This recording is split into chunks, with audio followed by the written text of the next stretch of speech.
Good evening, I'm Isaiah Jacob with your sports update. Big news for Ohio State today as five-star wide receiver Chris Henry Jr. affirmed his commitment to Ohio State on the Pat McAfee Show. The number one wide receiver in the 2026 class will sign with the Buckeyes during the early signing period. In other news, the United States men's national team found out their draw for the 2026 World Cup. They will face Paraguay, Australia, and the winner of a playoff featuring Turkey, Romania, Slovakia, and Kosovo. And then tonight in the NBA, the Cavs are back in action, taking on the San Antonio Spurs. The Spurs are playing without Victor Wembanyama and Stephon Castle. The Cavs have Darius Garland and Jarrett Allen listed as out. Tomorrow, the Fan lines you up with a full day of coverage to get you prepped for the Buckeyes' Big Ten championship game against the Hoosiers. It's number 1 versus number 2, 11 hours of pregame coverage beginning at 9 a.m. Breaking sports news when it happens on the Fan, Ohio sports destination.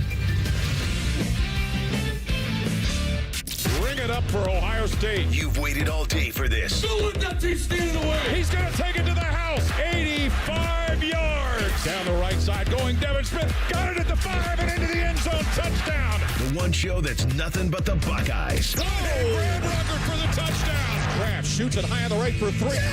This is the Buckeye Show. Off and rolling here on a Football Friday. I am Brandon Beam hanging out with the legendary Tim May. We got Isaiah behind the glass tonight. Tim, happy Football Friday to you, my friend. What's happening? I feel like it's been a while since I've seen you. It has been a while. I thought I was on your do not contact list. No, but absolutely yeah, not. Very much looking forward to this show. But number 2, I mean, boy, it's the best time of the year because now you got championships in the waiting, and I've been hearing all this criticism about championship games, and I go, well, maybe next year, but why would you ever pass up on a game that pits number 1 versus number 2? One of the great stories in college football history is what Indiana has done the last 2 seasons. They're both undefeated. It's probably going to settle who wins the Heisman Trophy. I think it's for sure going to settle that. You never know until the votes are counted. But the great thing about the voting now is voting doesn't open until 5 p.m. tomorrow. Okay. And it's all electronic, and it's done by, I think, 5 or 6 p.m. on Monday. And, because I've been voting on it now for, 42 years. But the point is, you can't have these people that send in their ballots 2 and 3 weeks ahead of time and, get them validated and all that kind of baloney. But my point is, why would you ever not want to see this game? Well, it's the third time that this has happened in conference history. Right. The third time ever that Right. you've had number 1 versus number 2. Now, I believe we could argue until we're blue in the face about the meaning and the impactfulness of this game. But I think when you break it down to brass tacks, you've got a team in Indiana who has never reached the stratosphere that they're in currently. Last year and then this year. And I remember it vividly, Tim. It was almost a year ago to the day. I mean, maybe 350 some days ago that Indiana went into South Bend, Indiana, and lost that game. And we were all like, oh, man, Indiana, we knew you weren't for real. Yeah. And then it ended up being the closest first-round college football playoff game. And nobody expected Curt Cignetti and the Indiana Hoosiers to be back again, much improved from what they were last year, and a shot at a Big Ten championship and a realistic shot at being the number 1 team in the college football playoff. Yeah. On the other hand, you have Ohio State, who hasn't been to the Big Ten championship since 2020. Since COVID, baby. A place where they once called their home for years and years and years. If you were an Ohio State fan, you could just book your ticket for a hotel room. Like the Indy 500. Of course, it's just going to happen. First weekend in December, you're going to go to Indianapolis. It's going to be all fun and games, That's right? And the fact that you get number 1 versus number 2, a team that never even dreamed of being in a Big Ten championship, and a team who hasn't been in the last 5 years for a chance for the ultimate number 1 seed in the college football playoff, Heisman on the line. But people say that means nothing. Yeah. You're crazy. But not only that, you got an 18-team Big Ten. Yeah. In my opinion, you need a champion. I mean, what are you doing? So there is hardware up for grabs tomorrow night in terms of the Big Ten championship, and Ohio State hadn't had one of those since 2020. So it's hard to believe it's right on down the line, man. There's all kinds of reasons why I want to see this game. And number 2, there is a great possibility, and it should be a probability that both of these teams get a bye in the first round of the college football playoffs, which will be announced at noon on Sunday. Were you on the Zoom call on Sunday afternoon with Ryan Day and Curt Cignetti? Were you on the teleconference call? I think it not encapsulates both coaches perfectly, but when you think of answers and everything that Ryan Day has, and he never says anything in front of a microphone that's a mistake. And the way that he was asked about, do you believe, regardless of what happens in this game, both teams should get a bye? Yeah. And he said, yes. You're not supposed to be punished by playing in a conference championship Supposedly. game. Right? Like, we know that. We'll see what happens. We got 4, I think, not college football, but conference championship games tonight. We've got a slew of them coming up tomorrow. We'll see what happens when the rankings ultimately come out on Sunday. But Ryan Day, his answer was plain and simple. Like, yep, shouldn't be punished. It's a great opportunity. We're looking forward to it. And I know that in that building that they are. Put the shoe on the other foot. And when Curt Cignetti was asked that same question, he said, hell no. Hell no. We haven't earned anything. Nobody's earned anything. Yeah. We want to be here. We want to earn something. I'm like, that is a classic Curt Cignetti answer. Oh, yeah. But here's the thing. You can punish them, or if that's what you want to call it. If you lose, Ohio State, all right, drop them to 3 or 4. You're dropping them 3 or 4 spots, or 3 spots. Same thing with Indiana. If it loses, drop it 2 spots to 4. Then they're on a collision course to play in the semifinals of the college football playoff. But I don't believe either one of them should drop out of the top 4. I really don't. Agreed. Based on the way they've played, the consistency with which both of them have played. Ohio State probably a little bit more than Indiana, but Indiana, you could argue, has faced a tougher schedule than Ohio State. And but the way Indiana took care of business at Oregon, the way it decimated highly ranked Illinois in that big showdown Smoked game them. Way back at the beginning of all this. And not only did they do that, they went to Oregon a couple of weeks later and just... That's what I just said. I mean, they give up a pick 6 and it's 20-20, and next thing you know, it's 30-20. Mm-hmm. And the way they won at Penn State. People can knock Penn State right now. I know it's good. Matt Campbell, we'll see what he can do, with no recruiting class this year. Maybe less than nothing. Yeah, but if I was him, I would really look at that 3 times before I jump into that. But that's just me. We'll get to that in the college football pulse. But my point is that we all knew Penn State was a talented team that could rise up and beat anybody, really, if he got his act together. And those were so very close losses, those first 3. And they took care of that, and they also beat Iowa when their back was against the wall. Figured out a way to beat Iowa. Ohio State's really not had, unless you kind of go and sit down 6-0 at Michigan last week as a major being pushed into the corner comeback victory. I think in the Buckeye bubble, obviously, it is. Did you hear when I asked you and saying? Well, it seemed like y'all's intent was to I'm paraphrasing what I said. I'll paraphrase what he said. But y'all's intent was to announce to the world that Jeremiah Smith and Carnell Tate are both back together for the first time since the Penn State game. Mm-hmm. And remember, the first pass was to Carnell Tate, and incomplete. The second one was to Jeremiah Smith, intercepted. But it didn't matter. Ohio State had the 2 best receivers in the country back on the field together, and we'll see where it can carry them. But the fact that both of them got touchdown passes, including Brandon Ennis, the forgotten about starting receiver for Ohio State.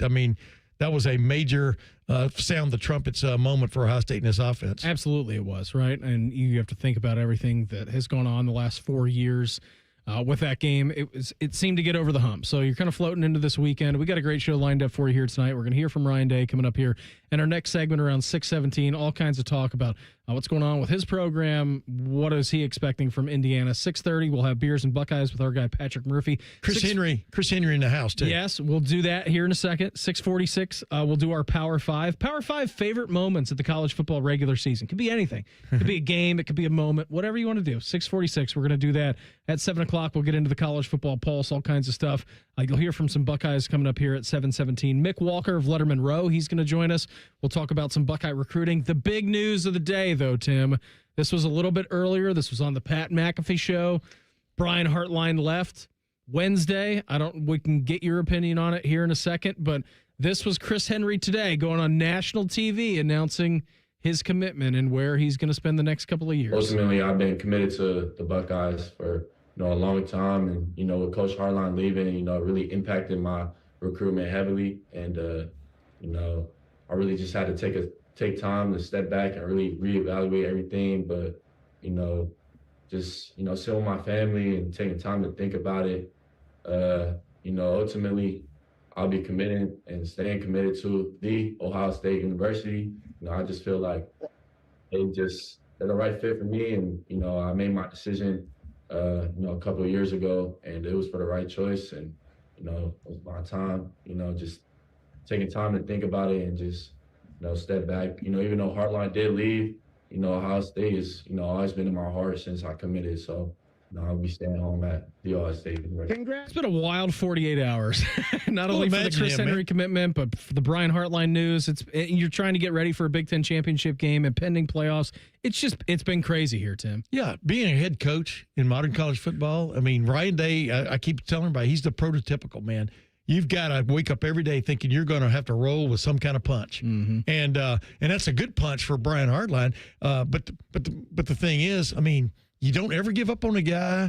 I mean, that was obviously Ohio State had done its homework, not just through Brian Hartline, but with many other people who assured Chris Henry Jr. that in fact he was making the right call. Stick with your call, and you got to give it up to him for taking care of business like that. And but Brian Hartline, how do you pass up that opportunity to become a first-time head coach at a place that has elevated a lot of coaches over the last couple of decades? And I give it to him on that. And so, whether he was a candidate at Penn State, it doesn't really sound like Penn State was that interested, from a serious standpoint. Let's put it that way. But you got to feel good for Brian, but you also understand Chris Henry. 100% you do. Dude, you wake up on Wednesday morning, you're all fired up. You're going to sign with Ohio State. And wait a minute. Your first message is the guy dropping this on me? The guy, not only the guy who recruited you, but the guy who's considered the guru of wide receiver coaching. And he is headed elsewhere. So, yeah, I would step back too. What did it sound like when Chris Henry Jr. told Ryan Day on the phone? You're going to hear from him and more comments from your head coach. Coming up next, it's the Buckeye Show on The Fan. We have so many local shows, I can't fit them in a 10-second promo. So let's just say we're live and local all damn day. The Fan. At the Ohio Lottery, we make Keno fun. Your way. That means you pick your wager. Will it be $1, $2, a crisp $20? Your call. Like picking your own numbers? Use any inspiration you like. Birthdays, jersey numbers, you name it. And if you don't feel like choosing, there's the Super Quick Auto Pick. With regular promotions that'll get you more bang for your Keno buck, multiple ways to win, prizes galore, and live draws every few minutes. Anytime is the right time to get in on the Keno action. Keno is always fun, your way. Lottery players are subject to Ohio laws and commission regulations. Play responsibly. With Steel, batteries are included. This holiday season, give a gift that's ready to go right out of the box. For everything from cleaning up the yard to cutting up firewood, Steel tools check off the wish list and knock out the to-do list. And right now, buy select battery tool sets and get a free extra battery. Visit SteelUSA.com for holiday deals and gift ideas. Happy holidays from Steel. Offer valid for a limited time only at participating dealers while supplies last. You get up early on snow days because snowed in is not an option. The Kubota Snow lineup of compact tractors, RTVs, and versatile attachments are built to thrive in the winter. Right now, bring home select Kubota equipment with 0% financing available or save up to $4,000. Now through December 31st, see us or go to KubotaUSA.com for full disclaimer. Find your local Kubota dealer at BuckeyeKubotaDealers.com. Experience Buckeye game day like never before. Welcome to the 1922 Club, the most exclusive space inside Ohio Stadium, where luxury meets tradition in the heart of Buckeye Nation. Enjoy upscale food and beverages and a game day atmosphere like no other. Create lasting memories with friends and mingling with other Buckeye fans, and celebrate every OHIO in ultimate comfort. Become a member of the 1922 Club today. Memberships are limited. Visit OhioStateBuckeyes.com. It's game day at Raising Cane's. If you want to order like a Buckeye, it's the action off the field you need to focus on. The only play you're running is chicken. So what combo are you picking? Make it a perfect season. We've got tailgates of hand-battered, cooked-to-order chicken fingers and cane sauce. And jugs of freshly made tea and lemonade. All available to order online or on our app. This season is about to be unbeatable. Raising Cane's Chicken Fingers. One love. Proud sponsor of Ohio State Athletics. Picture it. Your holiday table. The family cooking together. The scent of golden brown bread, rosemary from roasted potatoes, and a salad so crisp it snaps. Spiced cider in every glass. Laughter around every plate. At Kroger, we know these moments matter, and we make it easier to bring them to life with quality that's affordable in every aisle. This season, don't just host, make every moment unforgettable. Kroger, fresh for everyone.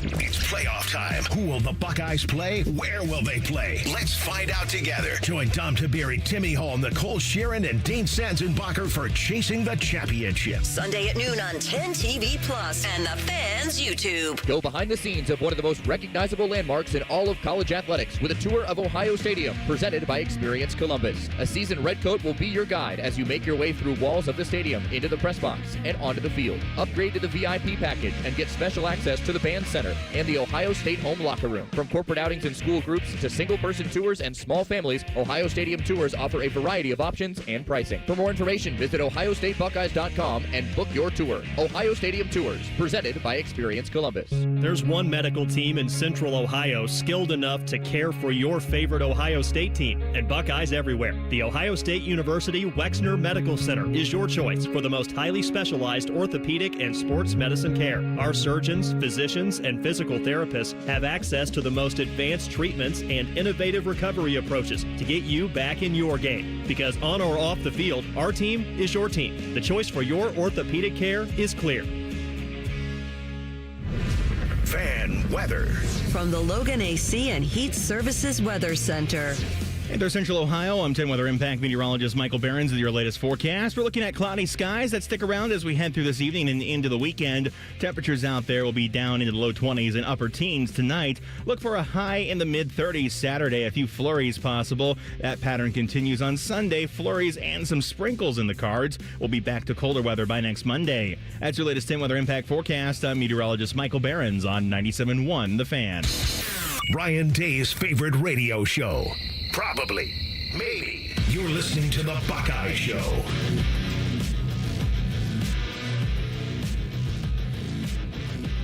Hey, for the first time since 2020, the Buckeyes are back in the Big Ten championship game, and we here in The Fan have got you covered with 11 hours of pregame coverage coming up tomorrow. Here's the lineup. 9 a.m. to noon, Fan Sports Saturday. We got Tim Hall, Tyvis Powell. Noon to 2:30, Fan Sports Saturday Part 2 with Eric Reeser and Tito. Yeah. 2:30 to 4:30, the KeyBank Fan pregame show. We got Matty Ice, Justin Zwick, Dane Sanzenbacher. 4:30 to 6:30, we got Anthony Rothman, Dave Biddle, Tim May. You're going to be here tomorrow afternoon. Then 6:30 to 8 o'clock, of course, we will get you to the network guys over in Indianapolis with Skip Mossick, Big Daddy Paul Keels, Jim Lachey, Tyler Danberg, all kinds of good stuff coming from Indianapolis. You have been known to make a drive. And tomorrow evening, You mean like John Elway? after you guys, yes, the drive part 1 or part 2? Or is it the fumble in the drive? Or did, as you Sorry. said, part did. I didn't mean for Browns fans to catch. Hey, he had one in Ohio State. He had one in Ohio Stadium before that. So go ahead. Yeah, he's pretty good at that. But you, my friend, you're going to be off the air at 6:30, and then when do you anticipate arriving to Indianapolis for the Big Ten championship game tomorrow? Well, everything's based on traffic, but barring traffic, start of the second quarter. Not bad. I got to Michigan midway through the second quarter last week, and like I said, I was just keeping my fingers crossed it didn't snow going up, and I paid for it coming back. I think it took me 3.5 hours, almost 4 hours to get from Ann Arbor to Findlay. Flag City, USA. Yeah, south of Bowling Green, it quit snowing, and then the roads cleared off, and it was just wet. And just like a great Formula One driver, I can drive in the wet, baby. Yeah, you can. And did you have the special tires on, or were you going? Just I was in a rental. Normal? Even better, I was in a rental. And I drove it as such. No, it was a great rental. But $10,000 worth of insurance damage. Who cares what we're doing here? I think it was all-wheel drive, But but yeah, I mean, coming back, I've definitely paid for getting up there in record time going up. But I don't have any problem with that because I did that for the Purdue game also this year. Because I have some obligations I feel to the tailgate show, and I always wanted to do the tailgate show. I love pregame banter. So for 7 years I've been doing it. 7 years since I retired, I've been doing the tailgate show, and but for sure I'm going to be at the Rose Bowl. That's going to be a tough drive to get from the tailgate show to the Rose Bowl. Well, one, that's assuming that Ohio State wins tomorrow and goes to the Rose Bowl. Yeah, well, then they'll be going to, I think they're still going to get a first-round bye. I do, too. And be going, like, to the Orange Bowl, or what are the other ones? The Orange Bowl? Fiesta Bowl? No, Fiesta Bowl is the semifinals. Fiesta's a Cotton Bowl.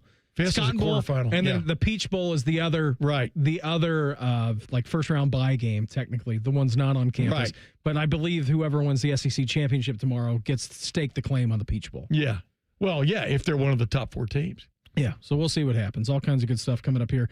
Conference championship weekend. What about Chris Henry Jr.? So we just heard his commitment on the Pat McAfee show a little bit earlier. This was filmed after that happened. This was a phone call between him and head coach Ryan Day. Hey, brother. What's going on, Coach? How we doing? Doing good. Just wanted to call you and just, thank you for everything, and, just let you know that I appreciate you, and, let you know that I'm coming home. Yes, sir. Yes, sir. Well, I know it's been very stressful. I know it's been stressful. Yeah. And I know there's been a lot coming at you, but just know at the end of the day, this is a place that we are going to take care of. Right. Yeah, my word on that. And is it going to be easy? No, it's not going to be easy. But we got a great culture, and this is the best situation in the country. Yes, sir. You're going to be on the other side of Jeremiah. You got Julian thrown to you. And you got a winning culture and a bunch of people that care a lot about you. Right. So wait till you hear Buckeye Nation go wild when you announce this one. Obviously, on Wednesday, when Brian Hartline, it was announced that he was going to be leaving Ohio State to go to the University of South Florida.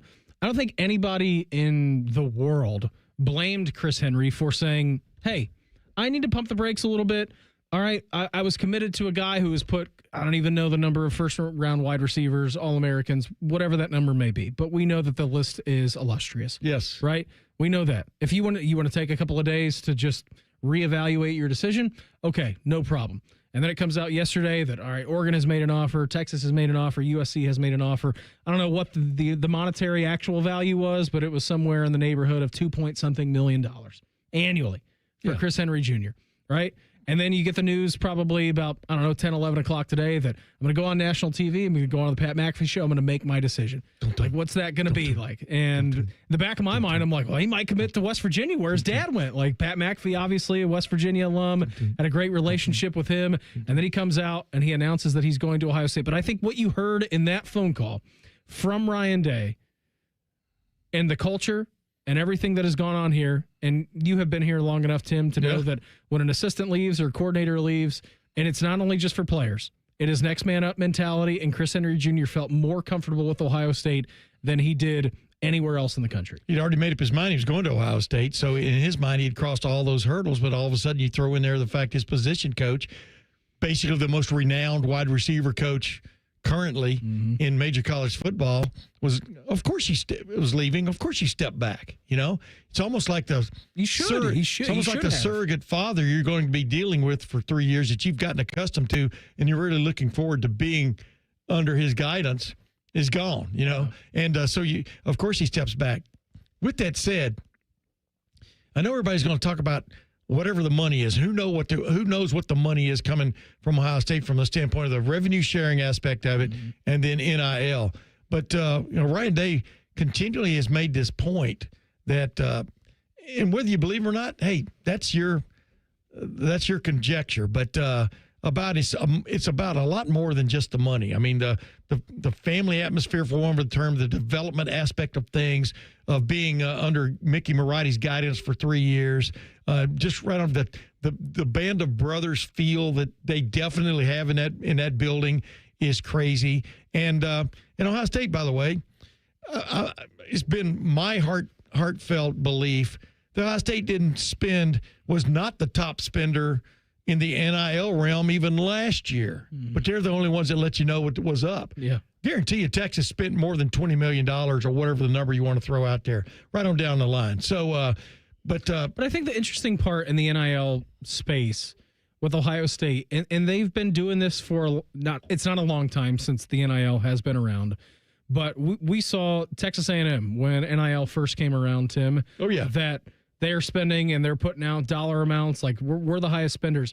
Ohio State does spend, but I think the majority of their spending comes with retaining the roster that they have, getting into the transfer portal. They have never been in the arms race of signing high school players for exorbitant amounts. And that's not saying that Chris Henry Jr. or whoever committed in this class are not getting monetary, value for coming to Ohio State. They are. But when you compare it to the rest of the schools around the country, I think it's at a discounted rate. When you get here and you prove that you can play on the field, I think then that's where that money comes from. But they do not get into the arms race of saying, well, you know what? If you're going to be paid $2.5 million, well, we're not even in that ballpark. See you later. Yeah, it's the development aspect. But like last year when they got Julian Sayin, because suddenly Nick Saban retired. Like I'm talking about the start of 2024. The word is they literally there was nothing they could offer from the standpoint of NIL. It might have been minimal because everything was spoken for, cashed out. Yeah, but Julian Sayin showed up at Ohio State, Bryce Underwood, what's his deal? 10 to 12 million, depending on where you look. He might be shopping himself this offseason. Yeah, he might. Knows? Bingo. Who knows? But my point is, it's not just about the money, but the money sure, but the money sure does make you feel good. But the point I was making with Chris Henry is he'd made up his mind. He probably already envisioned himself where he's going to live, all these kind of things when it came to Ohio State. And then you get this curveball thrown at you. Of course you step back and look at things and reassess and stuff. Ohio State ends up with a hell of a recruiting class, though, in the final analysis, and it goes from there. I think it's pretty impressive, right? Yeah.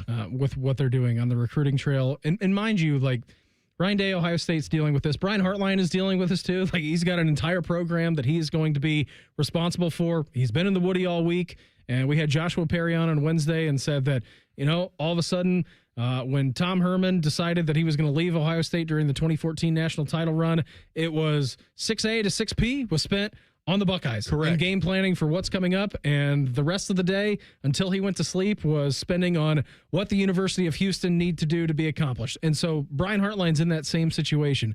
But to be a head coach in this situation, to be juggling all of this at one time and also getting ready for a historic game tomorrow in the Big Ten championship, it's a crazy world that I feel like college football coaches, players, everyone on that staff is dealing with. The great thing is if they take care of business tomorrow night, he'll have a little bit of breathing time. Obviously, they're going to introduce him at a press conference down in Tampa on Monday, I do believe. So he'll have some time. But the toughest thing, as you will know for him right now, the challenge is the people.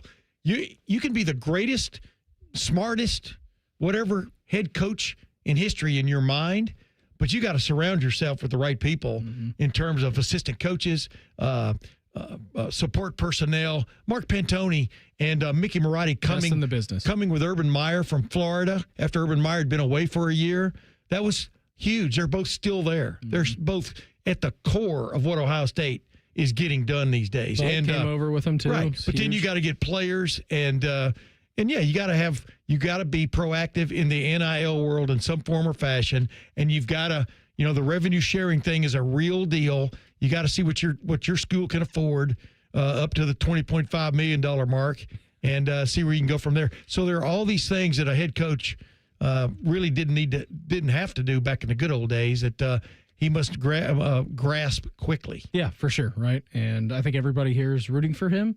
But you're also rooting for him now in the meantime. I've always liked Brian Hartline since the first day I met him when he was like 17 years old. I mean, you could tell the curiosity, et cetera, was there that he could go places because he's always had a great personality. So good for him. We're going to head over to Indy. We'll have some beers and Buckeyes with our friend Patrick Murphy at Bucknuts coming up here in 2 minutes. It's the Buckeye Show on The Fan. I love a good Hollywood casino party. Scotty Vegas here, and there are so many reasons to party on Sunday, December 7th with us. Watch the college football playoff bracket come out with us at noon. Watch the Browns, Bengals, and Steelers games all at 1 o'clock with us. Then parlay the great food, huge screens, and best big-time prizes at the Sportsbook at Hollywood Casino Columbus. You're watching. We're watching. Let's watch together. Sunday, December 7th at Hollywood Casino. Must be 21 or older. Gambling problem? Call 1-800-GAMBLER. dealer. Bobby Carpenter here for Germain Toyota. Swing by Germain Toyota and ask for Marcello and discover unbeatable deals and a wide selection of new and certified pre-owned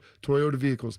Visit them at germaintoyota.net. Germain Toyota on the corner of I-70 and Bryce Road. Looking for bold flavors and award-winning spirits? High Bank Distillery is your destination for handcrafted cocktails, locally inspired dishes, and Whiskey War, the nationally recognized whiskey. Stop by their Grandview, Gahanna, and Westerville locations this week. Dine, drink, distill at High Bank. Buckeye fans, this is for you. Level up with the brand new AAA Buckeyes MVP membership. You'll receive all the benefits of AAA, such as 24/7 roadside assistance, plus chances to win tickets to Ohio State sporting events, access to exclusive MVP experiences, along with 10% off select gear at the Ohio State Team Shop. Already a AAA member? Add the Buckeyes MVP membership for free. Head to AAA.com/Buckeyes to upgrade or join the squad and put your fandom in drive. They're trained. They're prepared. Let's do it. They're Ohio's undefeated plumbing, drain, heating, and cooling team. And they're here to tackle your problems. For plumbing, drain, heating, and cooling, there's only one team. The Waterworks. Better care, better value, better results. Call the Waterworks at 614-232-2222 or visit them online at thewaterworks.com. A proud sponsor of Ohio State Athletics. The Buckeye Show is sponsored by CareSource, proud to be your home for Ohio State Athletics. The Fan, Ohio sports destination. 4 out of 5 dentists recommend this show. The other dentist is a Michigan fan. Yuck. You're listening to the Buckeye Show. Hanging out here with my guy Tim May right now. And usually Pat's here on Friday nights, but he's not because he's out in Indianapolis. It's time to actually do Beers and Buckeyes with Patrick Murphy. Drink up, Slappy. It's time for Beers and Buckeyes with Patrick Murphy. We head out to the Bryant Heating and Cooling Systems fan guest hotline and check in with the actual Patrick Murphy. And usually we play that soundbite and we check in with someone else, but it is really Pat. Pat, how's Indianapolis treating you so far? How was your voyage over to the West this evening? Trip was good, easy. We got here around 4-ish and haven't left the hotel yet because I've been working on some things, finishing some stuff up. But it's cold here, I'll tell you that. That's for sure. I mean, it's cold here. What do you mean you've been working on some stuff? It seems like a pretty quiet week in Buckeye land, Pat. I don't know, other than the Big Ten championship tomorrow between number 1 Ohio State and number 2 Indiana, that you could even be talking about, that it was a busy week or something. Yeah. Not much going on. Signing day went just as the Buckeyes expected it. There were no delays. It was a wild week.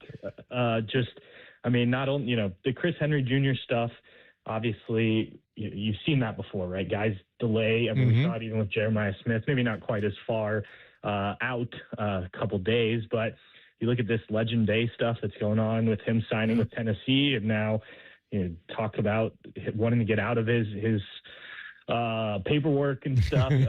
All that in the middle of preparing for, if you're the Ohio State staff, preparing for a Big Ten championship game. If you're us, writing about all this, and it's been as I'm sure Tim can attest, and Beam, you're talking about it, like.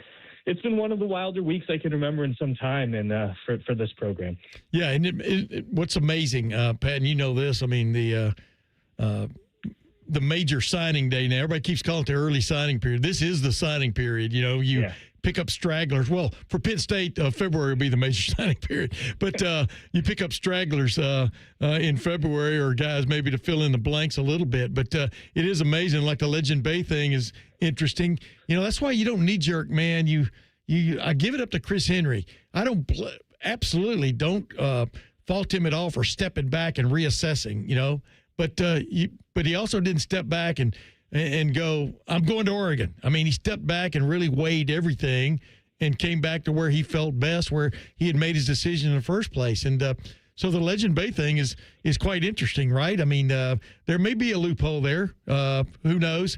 Kind of like when you buy a car, you have 48 hours to change your mind, right? But we'll see where that goes. But I don't recall one of these kind of things for a while now of this kind of like strange. I would like to have had a video of Ryan Day when he was taking that phone call from Chris Henry, because obviously Chris Henry started out with one of those, hey, coach, blah, blah, blah. He goes, oh, no. You know, and then he goes, you know, whatever it is, I'm just paraphrasing. It's been really what y'all have done. You know, it's been really a pleasure dealing with you and all this kind of stuff. And I'm just sitting there thinking, Ryan Day thinking, wait a minute, is this the big kiss-off call? Because that's the way a lot of those start. But in fact, it was the welcome him to the fold. What's your take on what Chris Henry will mean? He'll have Jeremiah Smith around next year, as Ryan Day pointed out to him. But he could be instant gold, couldn't he?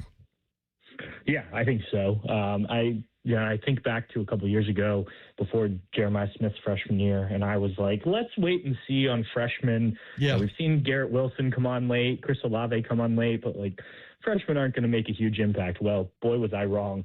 And I think Chris Henry has the talent to be another guy like that. Is he quite Jeremiah Smith? I don't know, but few guys are. So I don't think we should put those expectations on him.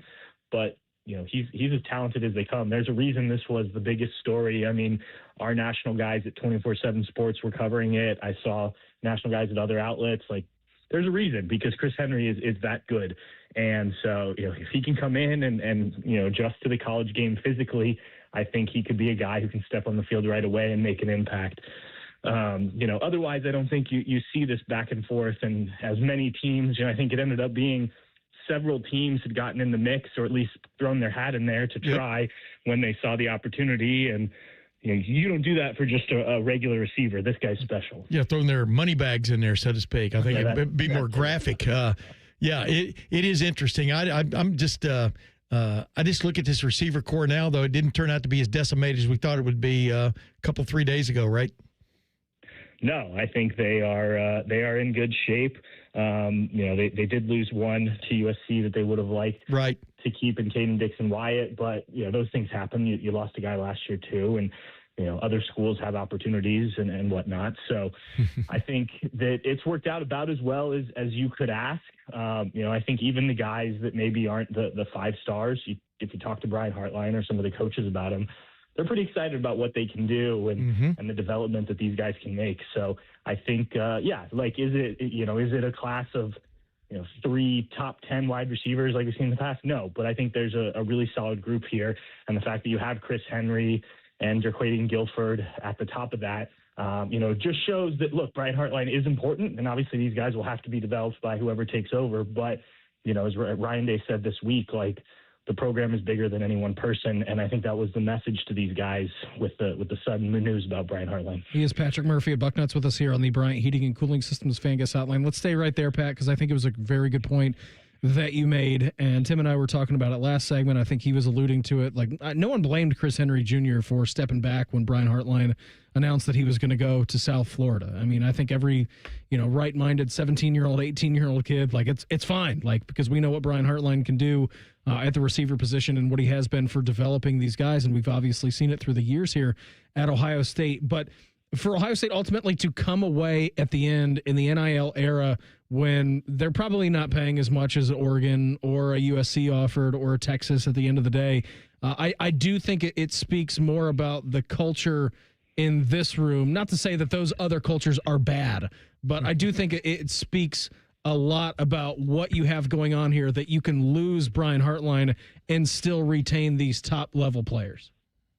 Yeah, well, first thing I think we should point out, Chris Henry isn't coming to Ohio State to play for free, right? Sure. They have made him quite an offer and a package that he was very happy with until this kind of went sideways with the Brian Hartline stuff and other people got involved. So I just want that to be clear. Ohio State is competitive. Now, can Oregon throw some more money? I mean, Chris Henry said on the Pat McAfee show that some schools, he didn't name names, offered double what he didn't say Ohio State, but I assume that's what he means. Yeah. But yes, your point being, I think this does speak volumes about the program and about Ryan Day, because I think that's where people are putting a lot of their trust, regardless of position, because of what he's built and accomplished. I think the big question you passed one test, but Brian Hartline's still in the building. What does it look like next year with the receivers? What does it look like in 2 years? What do you do in terms of hiring and appointments and all that? Do you promote guys? Are you going out to get somebody else to coach receivers? Are you going to get a different offensive coordinator to call plays? Like, I think that's all going to be important and will dictate, Ohio State's always had good receivers, right? You can go back to the David Bostons and stuff like that. But can you continue to be wide receiver you in zone 6 and whatnot without Brian Hartline? Can somebody else take up that mantle? And we don't know that yet. And that will obviously affect on the field, but also in recruiting going forward. And they hope that the effect is minimal. Yeah, I was on a national radio show today and brought up the fact that since I've been covering Ohio State, the first year was 1984. Chris Carter was a freshman, and they've almost always had a stud at wide receiver all those years. Maybe not 3 or 4 studs, but, a pretty good posse. Let's put it that way. When you think back to Joey Galloway and Terry Glenn and right on down the line. I mean, Santonio Holmes, right? You can name a million of them, but it is right. By the way, I wanted to let you know it's pretty funny because Chris Henry Jr. is pretty honest about the way things are right now because, on his Twitter handle, his X handle, he's listed himself as professional athlete. So, I mean, it is the modern times. I mean, people get a grip on it, right? Yeah, absolutely. And I think to your point about Ohio State's wide receivers, like they have had plenty of these guys in the past. I think the difference now is they've got the elite quarterback play. Oh, yeah. You mentioned some of those guys, and I'm thinking about like who's throwing them the ball. Now, Santonio Holmes obviously had Troy Smith, but that's Ryan Day, right? And give some of the quarterback coaches that have been here.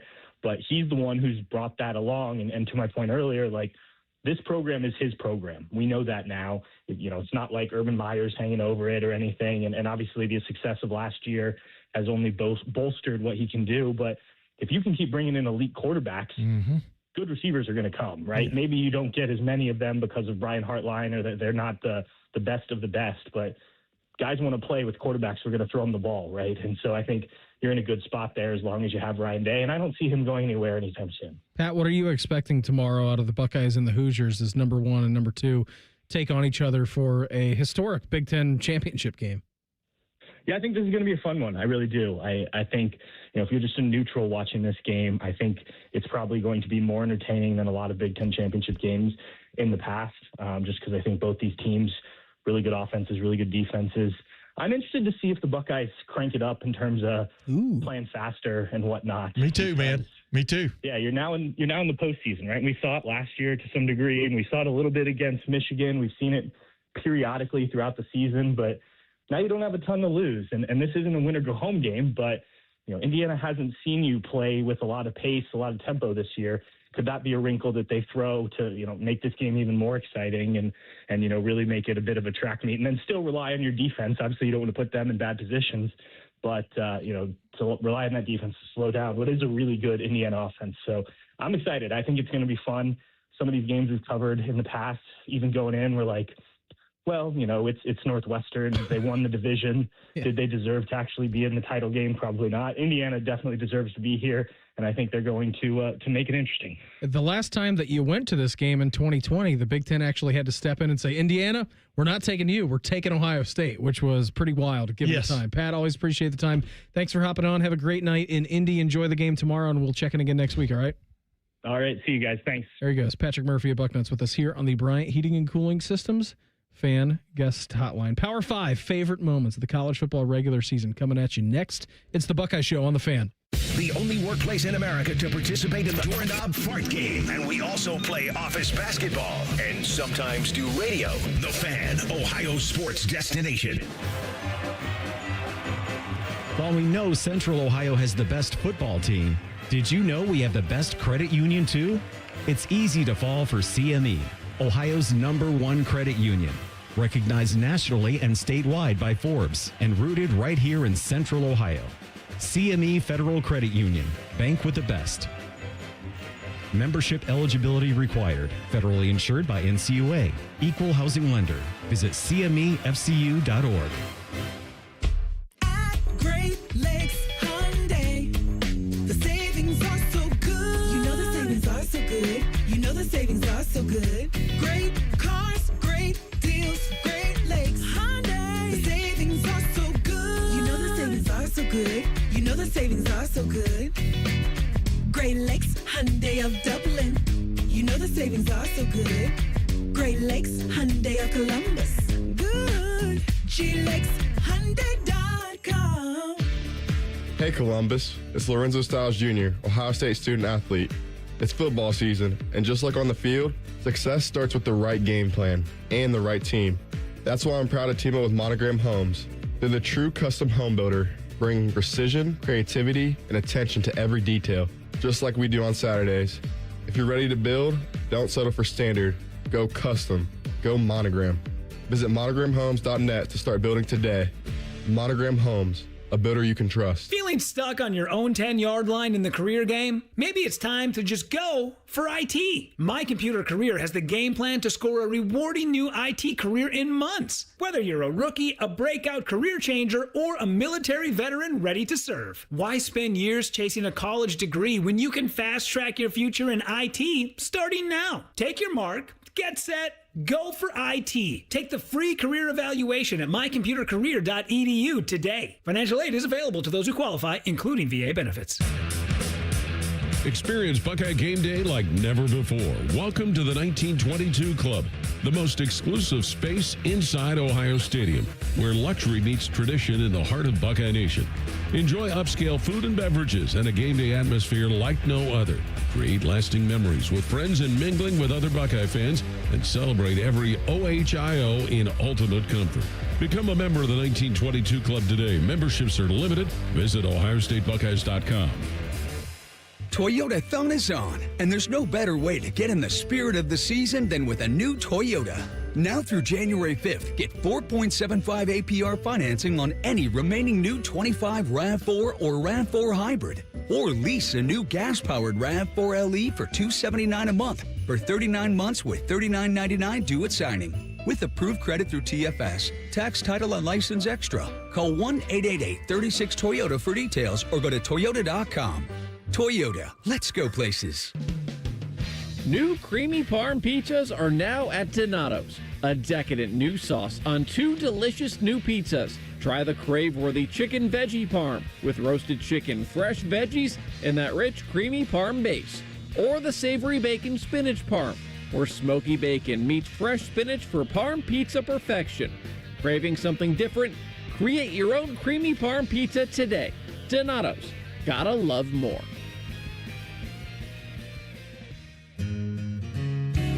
Come on over to Heartland and join our family. Now, getting ahead in this world is not as complicated as it might seem. Having the early guidance and counsel of your community banker, one who knows you and your family's story, can make a great deal of difference. Relationships matter. Bank on community banking. I'm Scott McComb, coming over to Heartland, where banking really feels good. Where banking feels good. Member FDIC, Equal Housing Lender. When you're listening to T-Bone and Tyvis, all the F words apply. Football, food, and fun, and fat, and furry. They both have ears. And they dress up like animals and hump things. T-Bone and Tyvis. Weekday mornings at 6. The Fan. All your favorite fan shows are available when you want them. Head to 971thefan.com and hit that subscribe button. The Fan, Ohio sports destination. It's time for your daily dose of vitamin B. B stands for Buckeyes, just in case that wasn't clear. You're listening to The Buckeye Show. Hanging out with our friend Tim May tonight. Thanks, everybody, for watching, listening. You can always watch the show on YouTube. Like and subscribe. Thanks for everybody for hanging out in the YouTube chat tonight. It's my favorite time of the week. It's Power 5 time, which is where you just rank 5 random things. It's time for the Buckeye Show's Power 5. Sponsored by Midwest Cards. Experience collecting in a whole new way. All right, so Power 5, regular season is done. All right, just 5 best college football moments so far. And the way that this works, if you're new to this segment, I'm just going to go around. It's a little round table discussion. We're going to start to 5. We'll go to 1. Number 5 for me, I'll start. Tim will go to you. Isaiah will go to you after that. 5 favorite moments of the college football regular season. Penn State getting everyone in their right mind contract extensions. Now, we're going to talk about them and the head coach that they have apparently honed in on coming up in the College Football Pulse. We'll do that in our next segment at 7 o'clock. But the almost $340 or $370 million in contract extensions that they have been responsible for. Still not over, by the way. No, it's not. It's not done. We know that. Nothing has been finalized. But we were talking about it last night. I think I was on with Austin Ward, and we were having this conversation. As soon as Penn State fired James Franklin, it was like, all right, who are we going to get? It's a top 10 job in college football. You got all the NIL money. Now it's a weird place, right? Like it's in the middle of nowhere. You've been over there many a times. It's a hard recruiting job, but it's a big job. All right. And the fact that they fired James Franklin after getting to a college football playoff semifinal, after not meeting the expectations and the standard that Penn State had set for themselves, that James Franklin ultimately got them to. And then it was a slew of like, oh, who are you going to hire? Kurt Cignetti, Matt Rule, yada, yada, yada, down the list. Everyone who was linked to that job ultimately got a contract extension. So that Penn State has been the number 5 favorite thing for me, just to watch that situation from 30,000 feet away, because it is fascinating what's going on in State College. All right, I'm going to give you my number 5 and my number 4 good at the same time, because I want to rank them. Florida State upsetting Alabama in the season opener, and I'm telling you, Florida State looked damn good that day. They did. And I'm just going, wow, they rebuilt, they reloaded after their slide a year ago. And then, we all know what happened with Florida State. But so that would be my number 5. But I want to quickly grab this number 4, was Miami beating Notre Dame at the beginning of the season, and how that has all come back to be part of the conjecture now headed into the championship weekend of how this thing is going to play out when the College Football Playoff Committee makes its final rankings. I was talking to my stepdad a little bit earlier today, and he's a big Notre Dame fan. I said, how you feeling going into this week? And, they don't have the extra data point. Miami doesn't have that.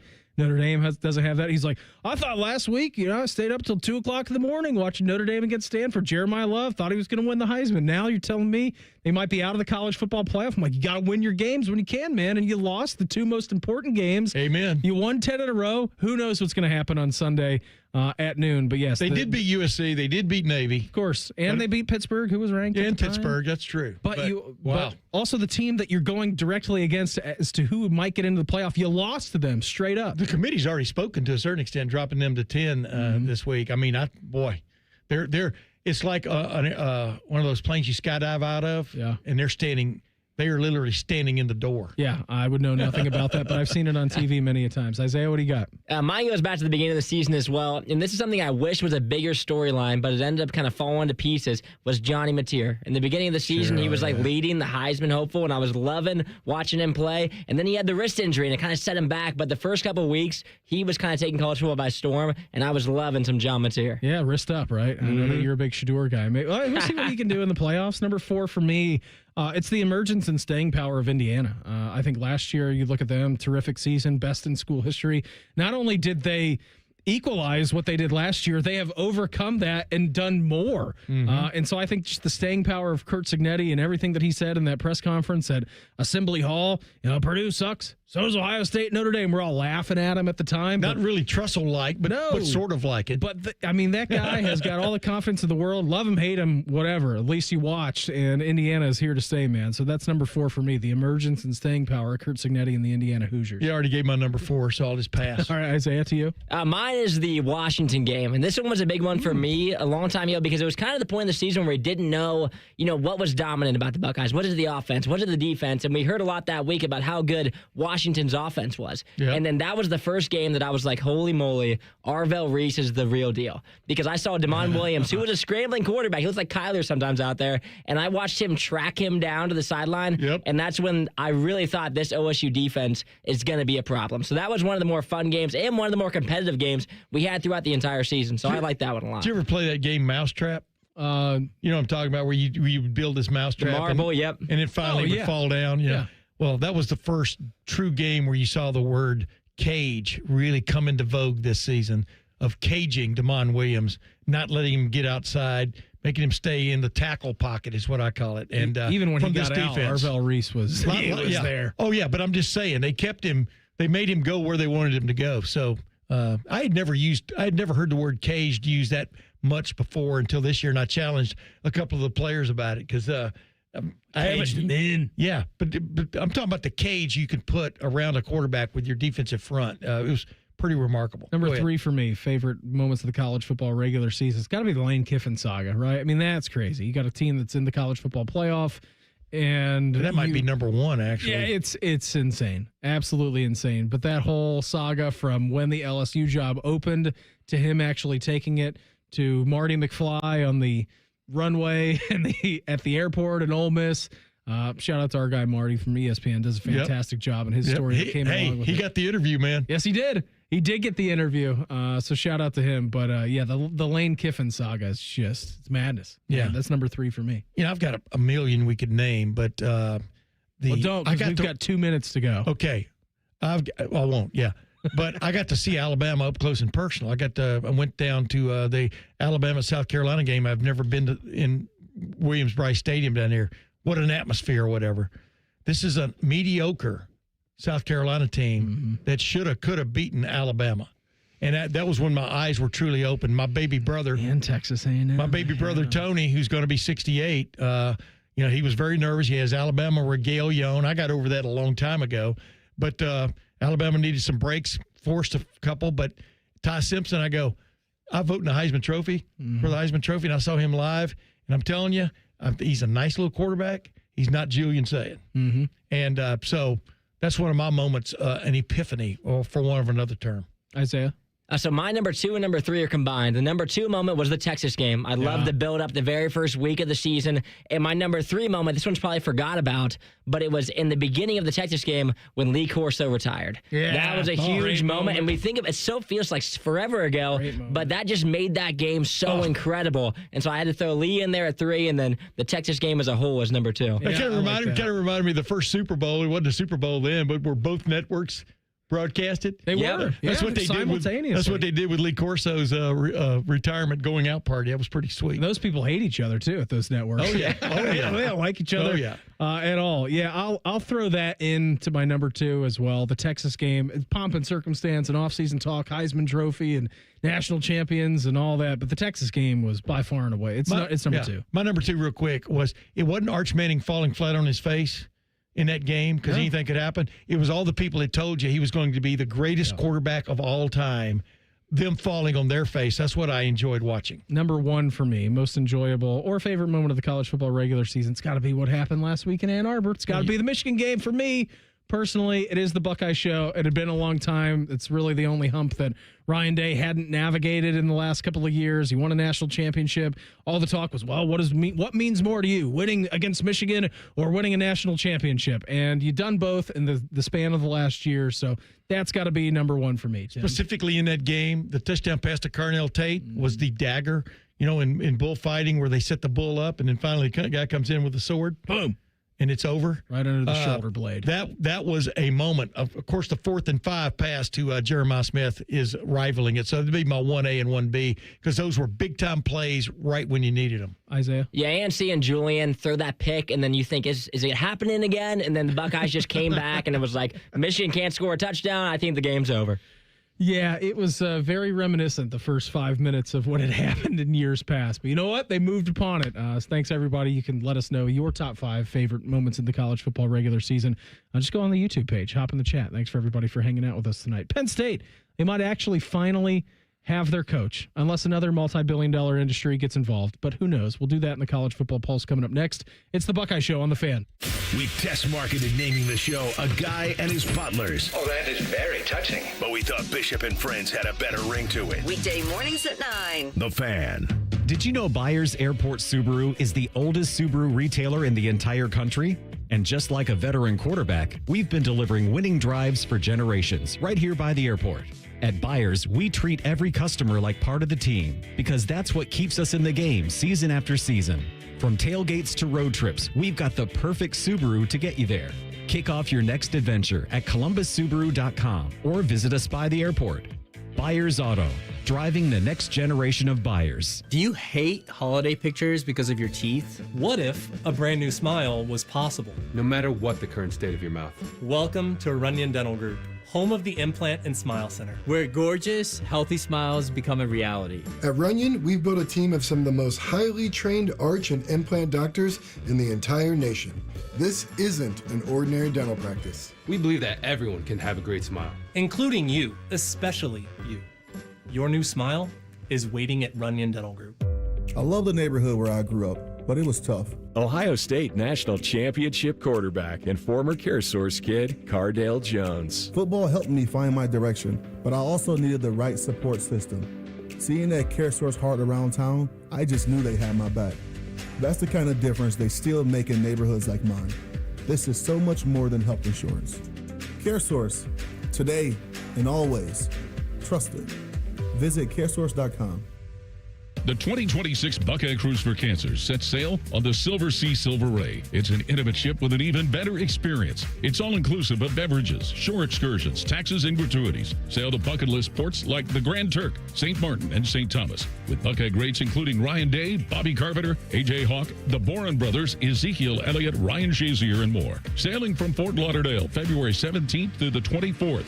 Call 614-792-6204 to book today.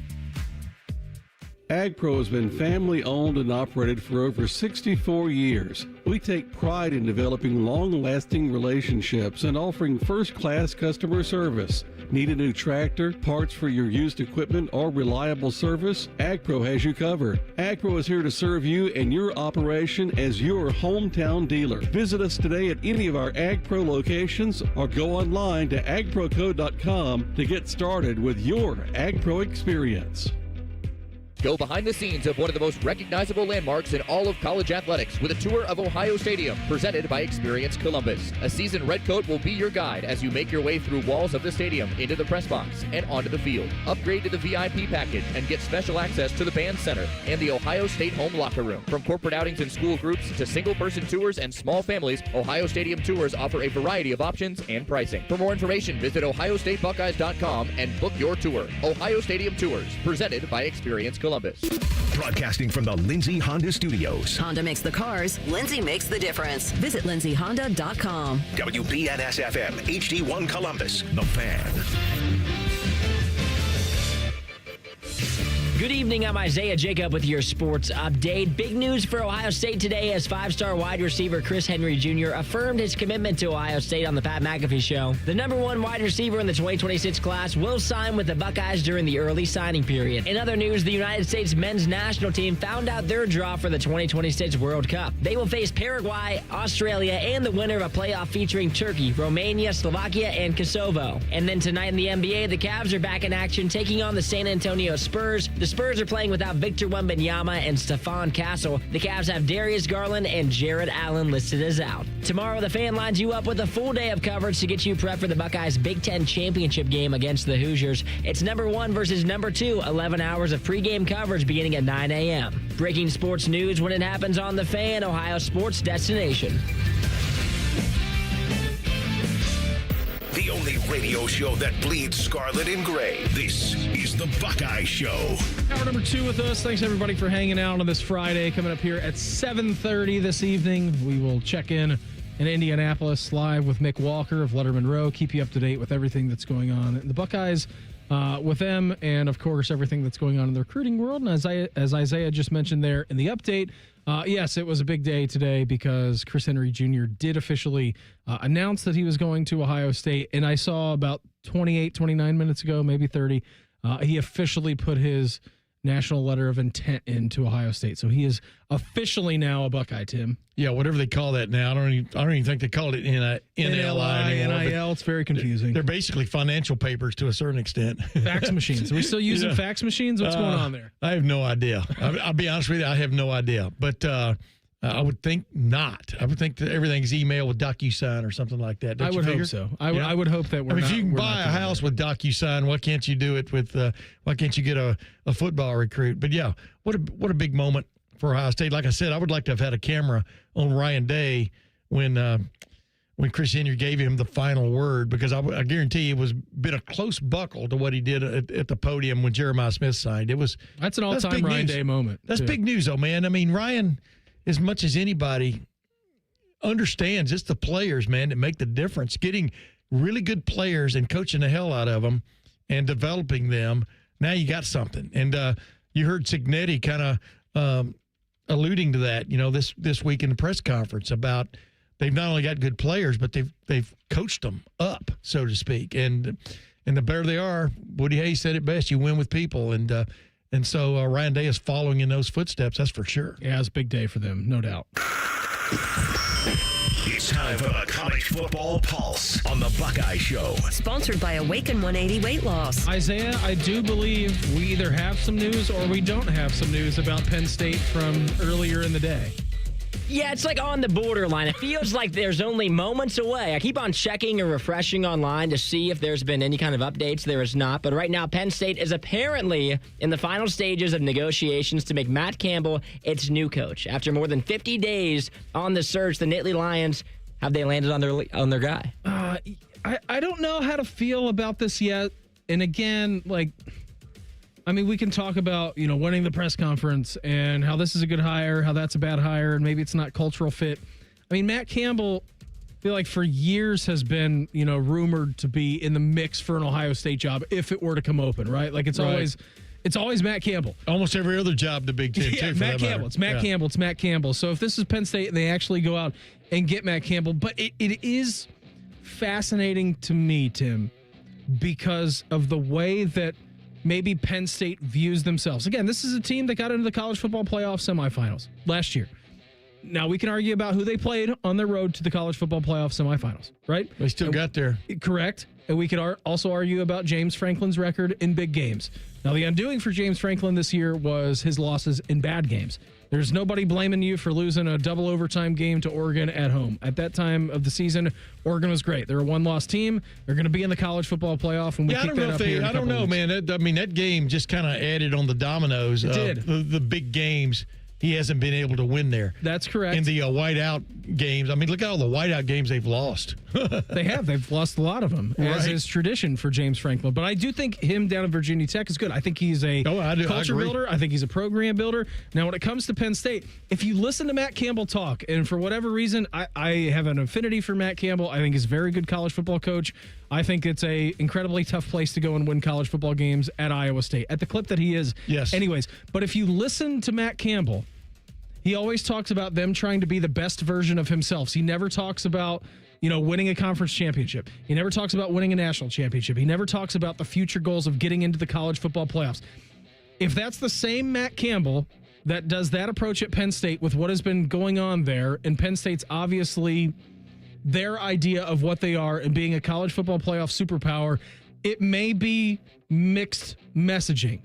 I think Matt Campbell's a good coach. It just seems like an interesting hire given all of his press conferences and the way that Matt Campbell talks. But you understand what he's saying, too. Of course. Ryan Day says very much the same thing. I mean, he does state out maybe goals, but he says pretty much the same thing. It's about, as he says, it's about us. How well do you play nameless, from faceless week opponents, to week? Right? How well do you practice from day to day? Or did you get better today? If you didn't, you got worse. No matter, and so every coach kind of has that approach to it. Matt Campbell with resources, it's going to be interesting to watch because I've always thought he's a hell of a coach. Agreed. He was at Toledo and did a good job, and then went to Iowa State, like you said, and opened some eyes there. But he's kind of not been up and down, but they've been fairly steady, but just haven't gotten grasped that brass ring out there and stuff. And so now that he's going to have the resources to get things done, John Haycock has been his longtime defensive coordinator. We'll see if he travels with him. Jim Haycock's brother, former Ohio State defensive coordinator. So the whole thing right now will be about getting in place. They're not in the college football playoffs, getting in place, getting a staff hired, getting recruiting back under order because they're recruiting. Their national signing day was bad. As somebody was making fun of them today. In the country, bad. Missouri State is ranked ahead of Penn State in the recruiting class for 2026. And they just came up to FBS a couple of years ago. Correct. Missouri State did. But if they sign more than 4 or 5 guys, obviously they had a hell of a day compared to Penn State. How do you look at that job, though? Because I look at Penn State. Obviously, they've had a great amount of success over Penn State's the years. A great job. It's in the middle of nowhere. It is in the middle of nowhere. It's not in the middle of nowhere like it used to be, number one. Number two, buddy, they can throw tradition up there, from the Joe Paterno era, and even under James Franklin. They just couldn't get that one win that put them over the top under James Franklin. But they've been winning at a big-time clip. They sure have. So people have shown up there. They've been fairly good in the realm of NIL, I do believe, making themselves attractive, but that needs to be enhanced. If I'm Matt Campbell, I'm making sure.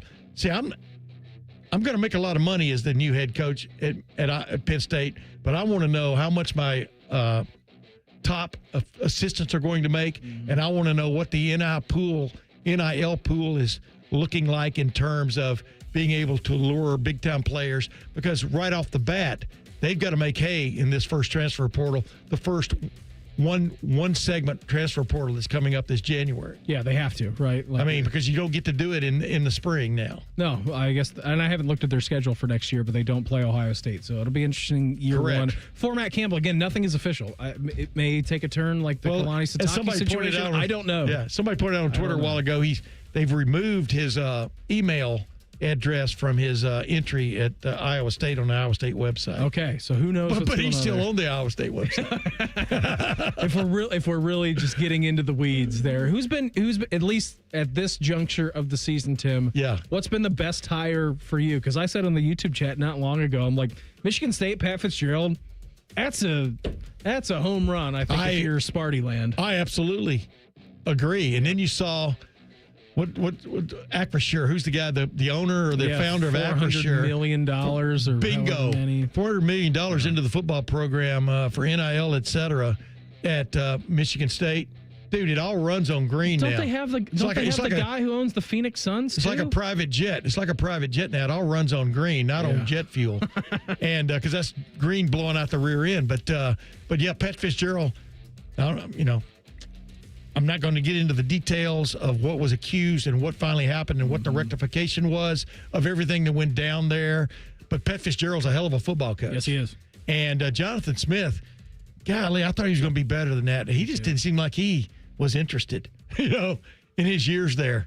I thought he did a great job at Oregon State. There's not one memory that I have of Jonathan Smith in his Michigan State. Spanked. Yeah, that's it. That's it. The Aiden Childs hype coming into last year and maybe like the 2 quarters that he played. But other than that, unremarkable. I can't tell you one Michigan State highlight, low light, anything. And we're talking about when Urban Meyer first showed up in the Big Ten, Michigan State was his nemesis. They were ready to go, man. Dude, 2013, the Big Ten championship game. 2015, the upset in the shoe. That's Joshua Perry in those 2015 seasons. Absolutely. And so there's no excuse because they've been good before. They kind of go in spurts or in cycles, but I think that's a tremendous hire because not only has Pat Fitzgerald showed he can take a sort of a tough place to win at and win. Matter of fact, you remember he played in the Big Ten championship game 2 out of 3 years there at one point. Yes, they did, including 2020, the last time Ohio State was there. I think I don't remember. I get those games mixed up, but my point is, in 2018, I believe he's a hell of a coach, and I think those people will respond to him, and he's coming in with a major league chip on his shoulder. Julian Sand isn't focused on no stinking Heisman moment tomorrow. He's got bigger fish to fry. You're going to hear from him and some other Buckeyes coming up next. It's the Buckeye Show on The Fan. We have so many local shows, I can't fit them in a 10-second promo. So let's just say we're live and local all damn day. The Fan. People can't say enough amazing things about Vanscoy Hair Clinics. Men and women struggle with hair loss every day, and they completely change their lives. Vanscoy Hair Clinics is the only company in Ohio that has PRP, platelet-rich plasma, and the multi-unit hair grafting hair transplant procedure. Go to vanscoyhair.com for more info, or call 614-432-8042. Here's what some of their hair transplant clients have said. Around 26, 27, I lost almost all of my hair on top. It changed my life in ways that I could not imagine. My hair is going to continue growing for the rest of my life. There is hope that you can do something about your hair loss. Multi-unit hair grafting gives you 3 times more hair per procedure, saving you time and money. Hair transplants are more affordable than ever, and PRP is a fast, easy, and effective 45-minute treatment for thinning or damaged hair. Call Vanscoy for a free consultation, 614-432-8042, or visit vanscoyhair.com. That's 614-432-8042. Find out what procedure will restore your hair. Save time, reduce costs, and eliminate printer frustrations with modern office methods. your award-winning managed print services provider. We know how to help your business reduce the cost of office printing by identifying necessary print and paper waste. We can improve your printer fleet and decrease the amount of printer frustration. Why wait? Start saving time and money today. Start with our comprehensive print fleet assessment by going to momnet.com and click on Free Assessment. Attention Columbus. Town Properties just clinched the title of the largest residential property manager in Columbus, thanks to the Columbus Business Journal. With pride, we oversee 25,000 plus households in the Columbus metro area, ensuring fantastic places to call home. Whether you're on the hunt for an exceptional living space, a top-notch association management company, or a property manager for your multifamily portfolio, visit our website at town.properties.com and let us elevate your living experience. Town Properties, always managing great places to live. There's one medical team in Central Ohio skilled enough to care for your favorite Ohio State team, and Buckeyes everywhere. The Ohio State University Wexner Medical Center is your choice for the most highly specialized orthopedic and sports medicine care. Our surgeons, physicians, and physical therapists have access to the most advanced treatments and innovative recovery approaches to get you back in your game. Because on or off the field, our team is your team. The choice for your orthopedic care is clear. Hey, Ohio State fans! Next time that snack craving hits, Burger King has you covered with the O-Fry-O bundle. You get a medium fry, 8-piece chicken fries, 8-piece mozzarella fries, and an 8-piece chicken nuggets, all for just $10. It's perfect snack fuel for one, wherever and whenever you're cheering on the scarlet and gray. At BK, have it your way. You rule! Limited time only at participating Ohio area restaurants. BK is a proud sponsor of Ohio State Athletics. Tax extra. Back in the day, if you wanted to listen to the Fan, you turned on the radio, and that was the end of the story. But now, oh baby, stream us live on the Fan app, TuneIn app, iHeart app, we're everywhere. The Fan, Ohio's streaming destination. Hosting a passionate crew of Buckeye fans? Revamp your rec room for an epic watch party with power reclining sofas, massaging recliners, entertainment centers, and coffee tables from Bob's. They even have sofas with drop-down tables for snacks and bevs. Shop in-store or online to score big on an incredible game day setup at Bob's everyday low prices. Bob's Discount Furniture, proud sponsor of Ohio State Athletics. This is Paul Keels for RV Wholesalers. Peace of mind. That's what you get when purchasing your next RV from RV Wholesalers. With every new RV purchase, Ohio residents receive the exclusive Buckeye Service Guarantee. If your RV is in the shop, RV Wholesalers will give you a free loaner. Also with a Buckeye Service Guarantee, you'll receive free delivery in the state of Ohio and 3-day RV exchange. That's the exclusive Buckeye Service Guarantee. Only at RV Wholesalers in Lakeview, Mansfield, Delaware, and RVW.com. RV Wholesalers, a proud sponsor of Ohio State Athletics. Fan weather. From the Logan AC and Heat Services Weather Center. Hey there, Central Ohio. I'm 10 Weather Impact meteorologist Michael Behrens. Mostly cloudy skies this evening and into tonight. Temperatures down into the low 20s and upper teens. Mid-30s for your Saturday. Cloudy with some flurries possible. Flurry chance and maybe some sprinkles continues on Sunday. Temperatures in the mid-30s. Getting colder again down into the upper 20s by Monday. That's your latest 10 Weather Impact forecast. I'm meteorologist Michael Behrens on 97.1 The Fan. We're very close to Buckeye football. Very close. Uncomfortably close. You're listening to The Buckeye Show. About 25 hours away from kickoff between the Buckeyes and the Hoosiers. By the way, it's the first time since 2020 that Ohio State's been to the Big Ten Championship. And we here on The Fan have got you covered with 11 hours of pregame coverage coming up tomorrow. Here's the lineup, 9 a.m. to noon. Fan Sports Saturday with Tim Hall, Tyvis Powell. Noon to 2:30. Fan Sports Saturday Part 2 with Eric Reesert and Tito. 2:30 to 4:30. The KeyBank Fan pregame show, Matty Ice, Justin Zwick, Dane Sonsenbacher. 4:30 to 6:30. We got Anthony Rothman, Dave Biddle, and our very own Tim May. And then at 6:30 to 8 o'clock, we will get it over to Indianapolis and the stadium in Lucas Oil. Skip Mossick, Big Daddy Paul Keels, Jim Lachey, Tyler Danberg. We'll get you all the way until 8:15 when we're going to have the kickoff in the Big Ten Championship. By the way, kudos to Tyler Danberg. Yeah, being on the sideline last week. That was probably wasn't as tough as Tennessee game last year, but that was right up there with it snowing and a little bit of a breeze, and he wasn't privy to going to get to sit on the heated benches like the players, etc. And were the heated benches working just like the helmet comms, or were those out too? No, I think the heated benches were working because they definitely turned them off after the game because Clay Hall and I sat down on one and it had snow all over it. That was a big mistake.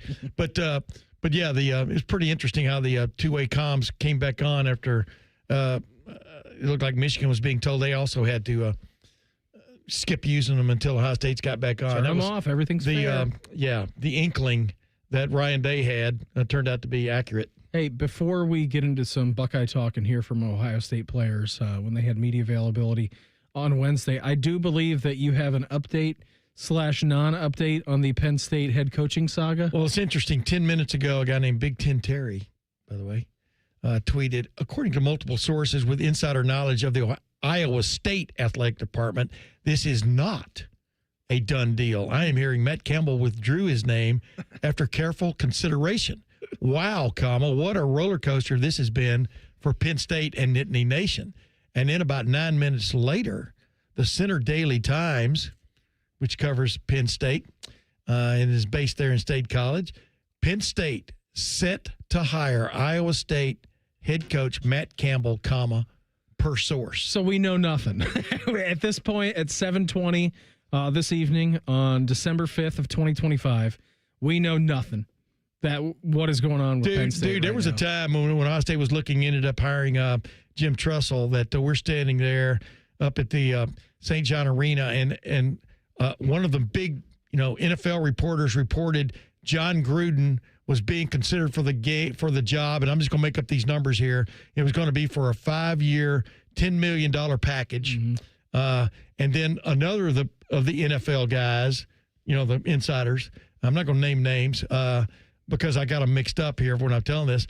He was being considered and was going to be a 6-year, $12 million package. This guy reported.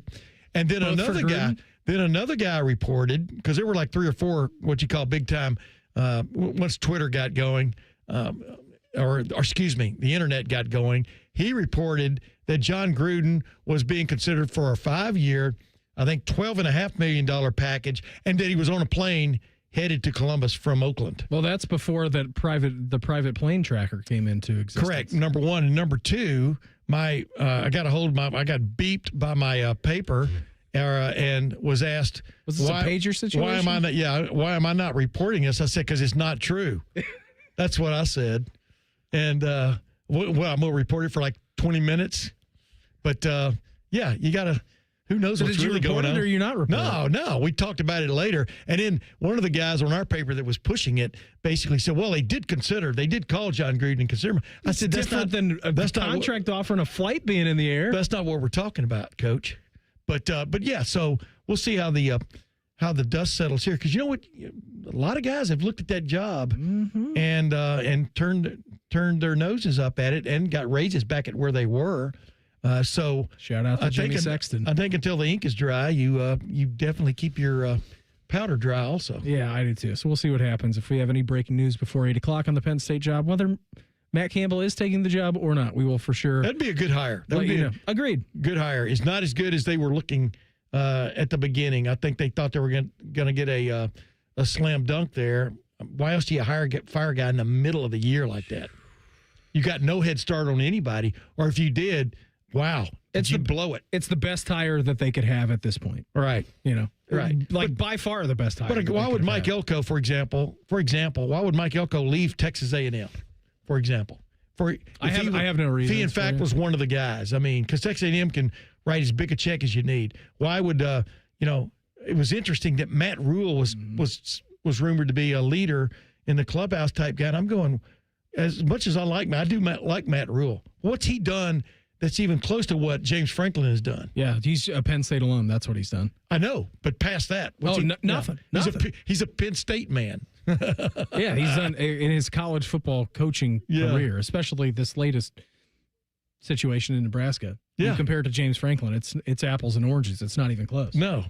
So careful what you wish for when you go firing somebody who's really maybe a year or two away from really taking over. Who knows, right? Yeah, and on the James Franklin front too, I think that with the ACC and given its current circumstances and kind of weather and temperature down there, I think that James Franklin will have that program back in tip-top shape in a couple of years. Look at the league championship game this year.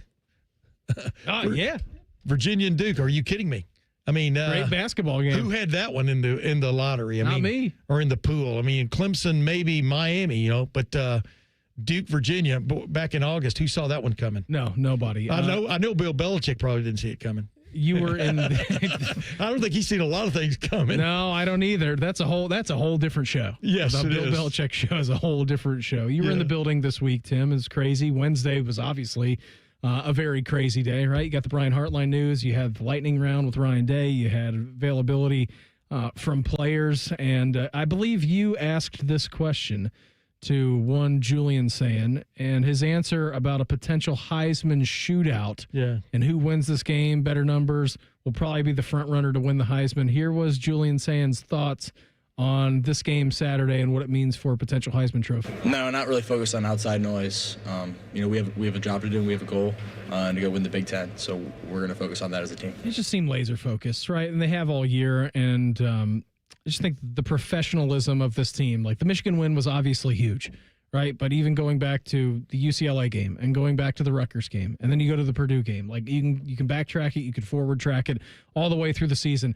This Ohio State team has had one goal in mind, and it was the next step. It was always the next thing. Correct. And standing in their way tomorrow is number 2 Indiana. But the professional approach from this team, from its leader Ryan Day all the way to the players, coaching staff, support staff, everyone in that building is as professional as you will find in a non-professional world, even though it technically kind of is already. It's hard to express how impressed I am with Julian Sayin from the standpoint. Forget about the completion percentage, but wow.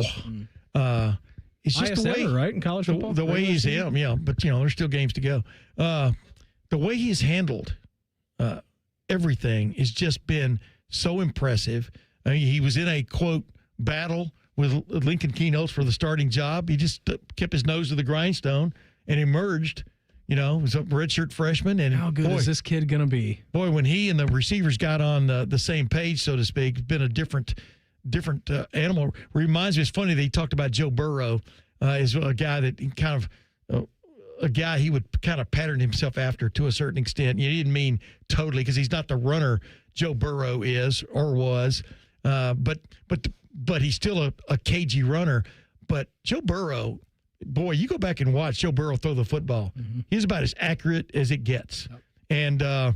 And so it's really been fun watching him develop, but watching the whole team have the patience to let him develop and be to where they are now, the number 1 team in the country. And in the College Football Playoff Committee's eyes, they are number 1 with a bullet in terms of there's really not a conjecture in their mind between number 1 and number 2. And now with Texas A&M gone, there's not really a conjecture between 2 and 3 with Indiana, as it turns out. But and then Georgia's sitting right there, number 3. But we'll see if Alabama can knock off Georgia again. But my point is, I've just been so impressed by Julian Sayin, the way he handled himself. And like I told everybody, his dad sent me video of him playing on an 11-year-old team, 11-year-olds, way back from when, just these highlight reels. Dude, he looks like the same quarterback. You know what my wife calls him? Our football quarterback robot. He really is. Like he's built in a lab. He's got AI going for him. Even better. He's got AI for him because he has an incredible sense of the pocket, where to go, et cetera. Doesn't mean he's always going to be right, but I've been quite impressed. Justin Zwick is in here with me on Wednesdays, and we do the post-game show together. And it's always fun having an ex-quarterback, right? Being able to diagnose and kind of... who's seen it from his eyes? Seeing it from his eyes, right? And I always ask Jay-Z about this, and I'm sure we will tomorrow at 1 a.m. or 2 a.m. whenever we go on the air for post-game tomorrow evening or on Sunday morning. I'll call you guys while I'm driving back. That's fine. That sounds good. You know the number. You know the bat line number. Yeah. And to hear his perspective of Julian Sayin's evolution, and it's not only just about what he does with his arm, and his arm talent is next level. We know that. Watch his legs. If you watch what he does with his feet, and you've seen so many times, whether it's college ball or pro ball, the game gets sped up and you get happy feet. Julian Sayin's feet are unbelievable, Tim, and it looks like he's a 15-year NFL veteran out there who has played in every situation and every moment before. But again, we have to remind ourselves this is a first-year starting quarterback in college football who's at the helm and possibly on the breakthrough of winning the Heisman Trophy, the first time playing quarterback in college. That's why, I asked Ryan Day in one of the press conferences a couple of weeks ago about the way he has a way of staying on platform. And on platform means ready to launch. Kind of like one of those phalanx guns on an aircraft carrier or a battleship that got to take in incoming missiles, et cetera. I mean, he just keeps moving, but in a smooth way, methodical. He goes through he's not always right, but the way, like you said, when he launches, he's launching from a good platform. And I think Ryan Day agrees. You can't necessarily teach that. I mean, you can work on it. And he can teach a lot. You can work on it, but some guys, like Troy Smith was that way.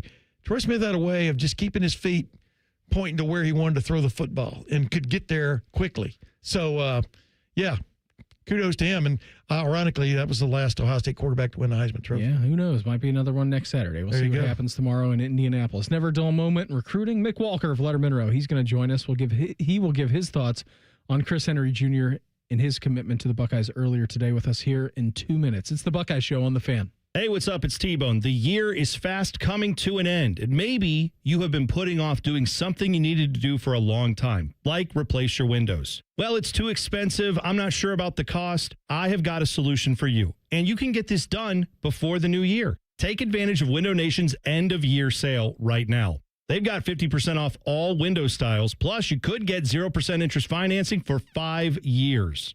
And we always talk about the cost efficiency of these windows. They will keep your home warmer in the cold months, cooler in the warm months, because they keep the energy you're putting into your house inside your house. But you know what? They also look great. They've got so many styles that'll help beautify your home and protect it from the harsh elements. So check out Window Nation today. Schedule a fast free estimate now at windownation.com. I trust Window Nation because they get an A+ rating from the Better Business Bureau. They do a 50-point inspection of every window before it leaves the factory. And oh, by the way, they're a proud sponsor of Ohio State Athletics. I like that too. Schedule your estimate today. windownation.com. When it comes to your cancer diagnosis, the choice for your care is clear.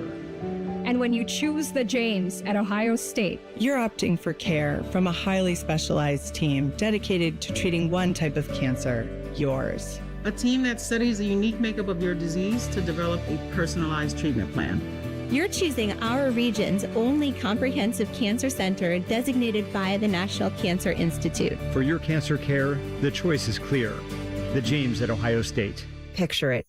Your holiday table, the family cooking together, the scent of golden brown bread, rosemary from roasted potatoes, and a salad so crisp it snaps, spiced cider in every glass, laughter around every plate. At Kroger, we know these moments matter, and we make it easier to bring them to life with quality that's affordable in every aisle. This season, don't just host, make every moment unforgettable. Kroger, fresh for everyone. The Buckeye Show is sponsored by CareSource, proud to be your home for Ohio State Athletics. The Fan, Ohio sports destination. Someone out there probably thinks we spend too much time talking about the Buckeyes. Please tell someone that they're stupid. You're listening to the Buckeye Show. Efforting Mick Walker of Letterman Row. Isaiah's doing his best job over there. There's a lot happening in the recruiting world today for those guys. Absolutely. A lot going on. Chris Henry Jr. announced his commitment today on the Pat McAfee Show. Ryan Day got a phone call from him. Ohio State fans have been dragged through the mud I feel like the last couple of days. So it was crazy. So we'll continue to effort him. By the way, update on the Penn State coaching situation. Pete Thamel, ESPN. Sources, Penn State is finalizing an 8-year deal to make Matt Campbell the school's next head coach.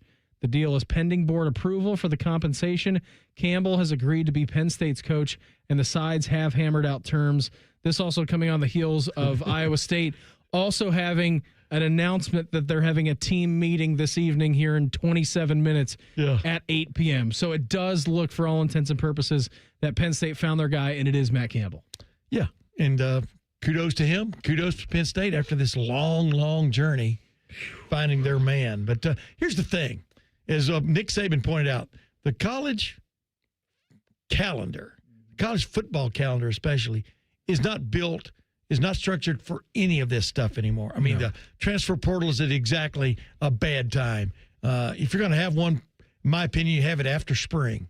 But then you want to get your new guys in there for spring ball, which happens, in March and April. What's your fix to it, though? Do you move the college football season up?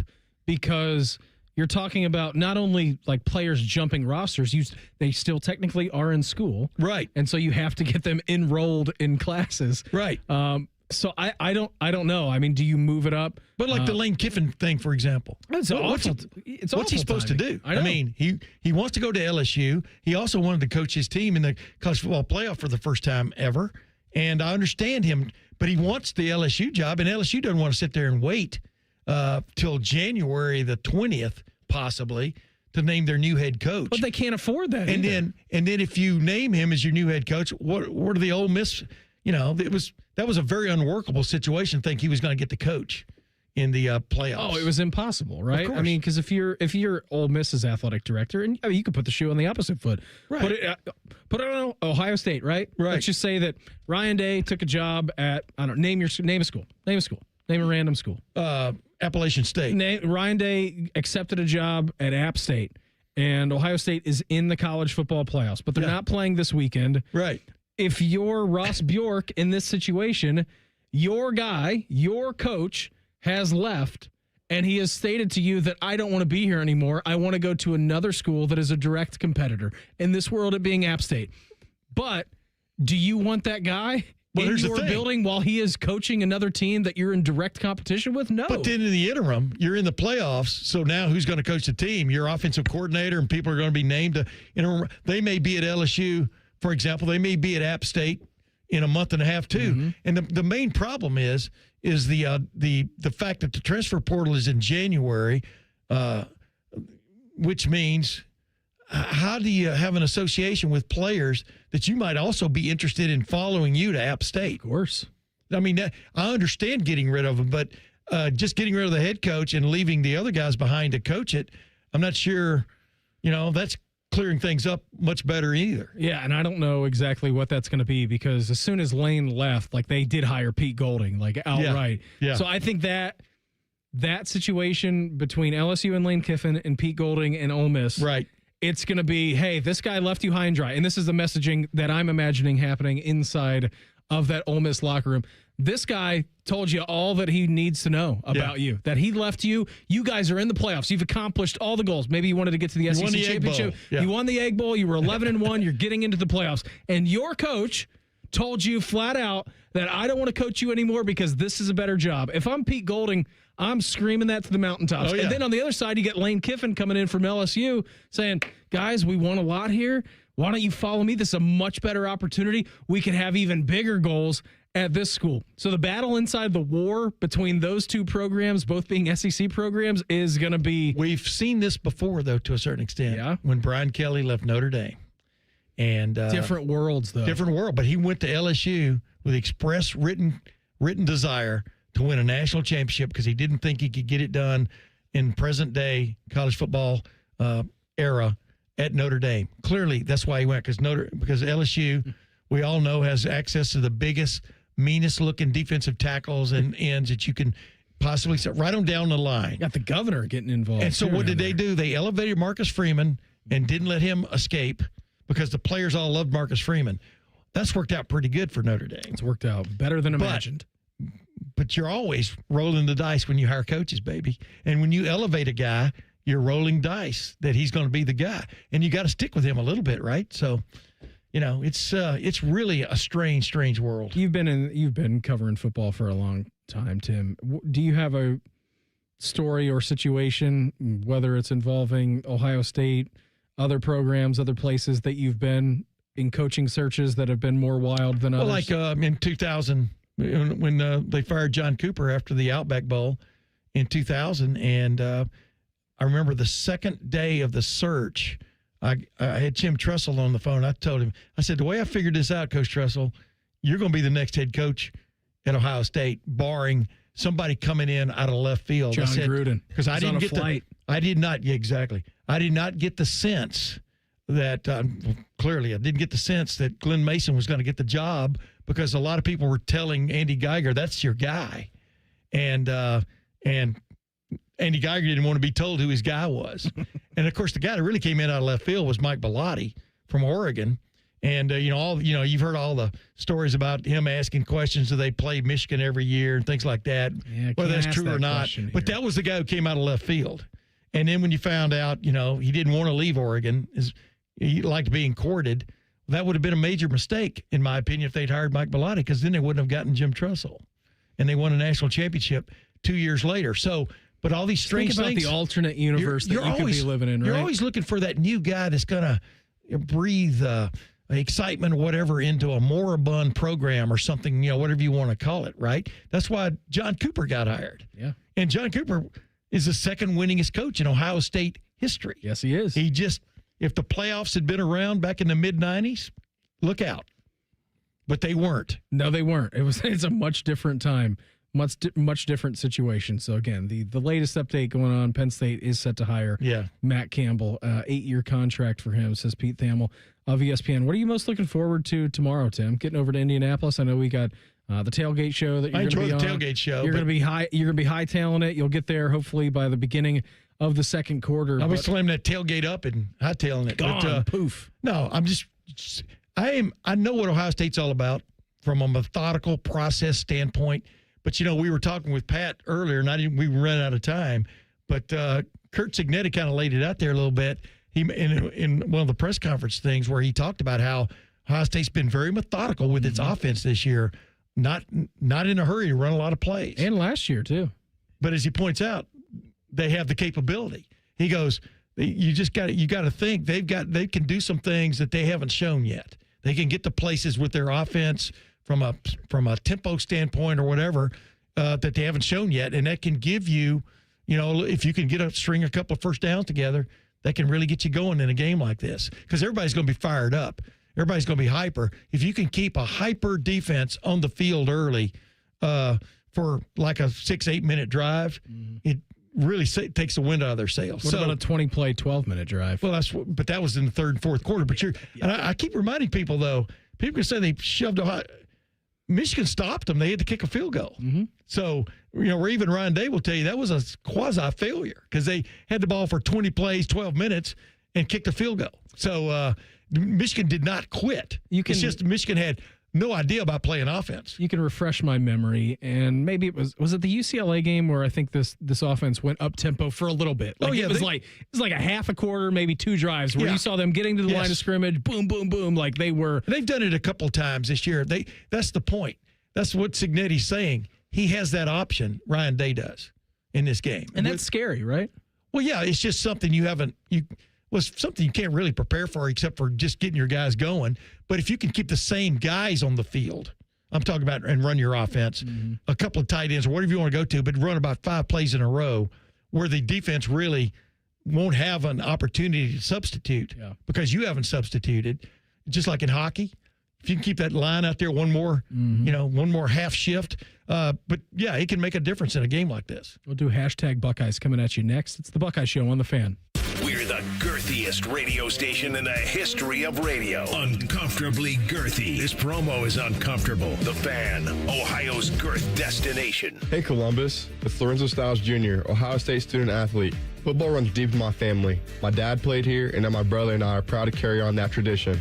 At Monogram Homes, family matters too. They treat every homeowner like one of their own, building with care, precision, and pride. Monogram doesn't just build houses, they build homes, crafted just for you.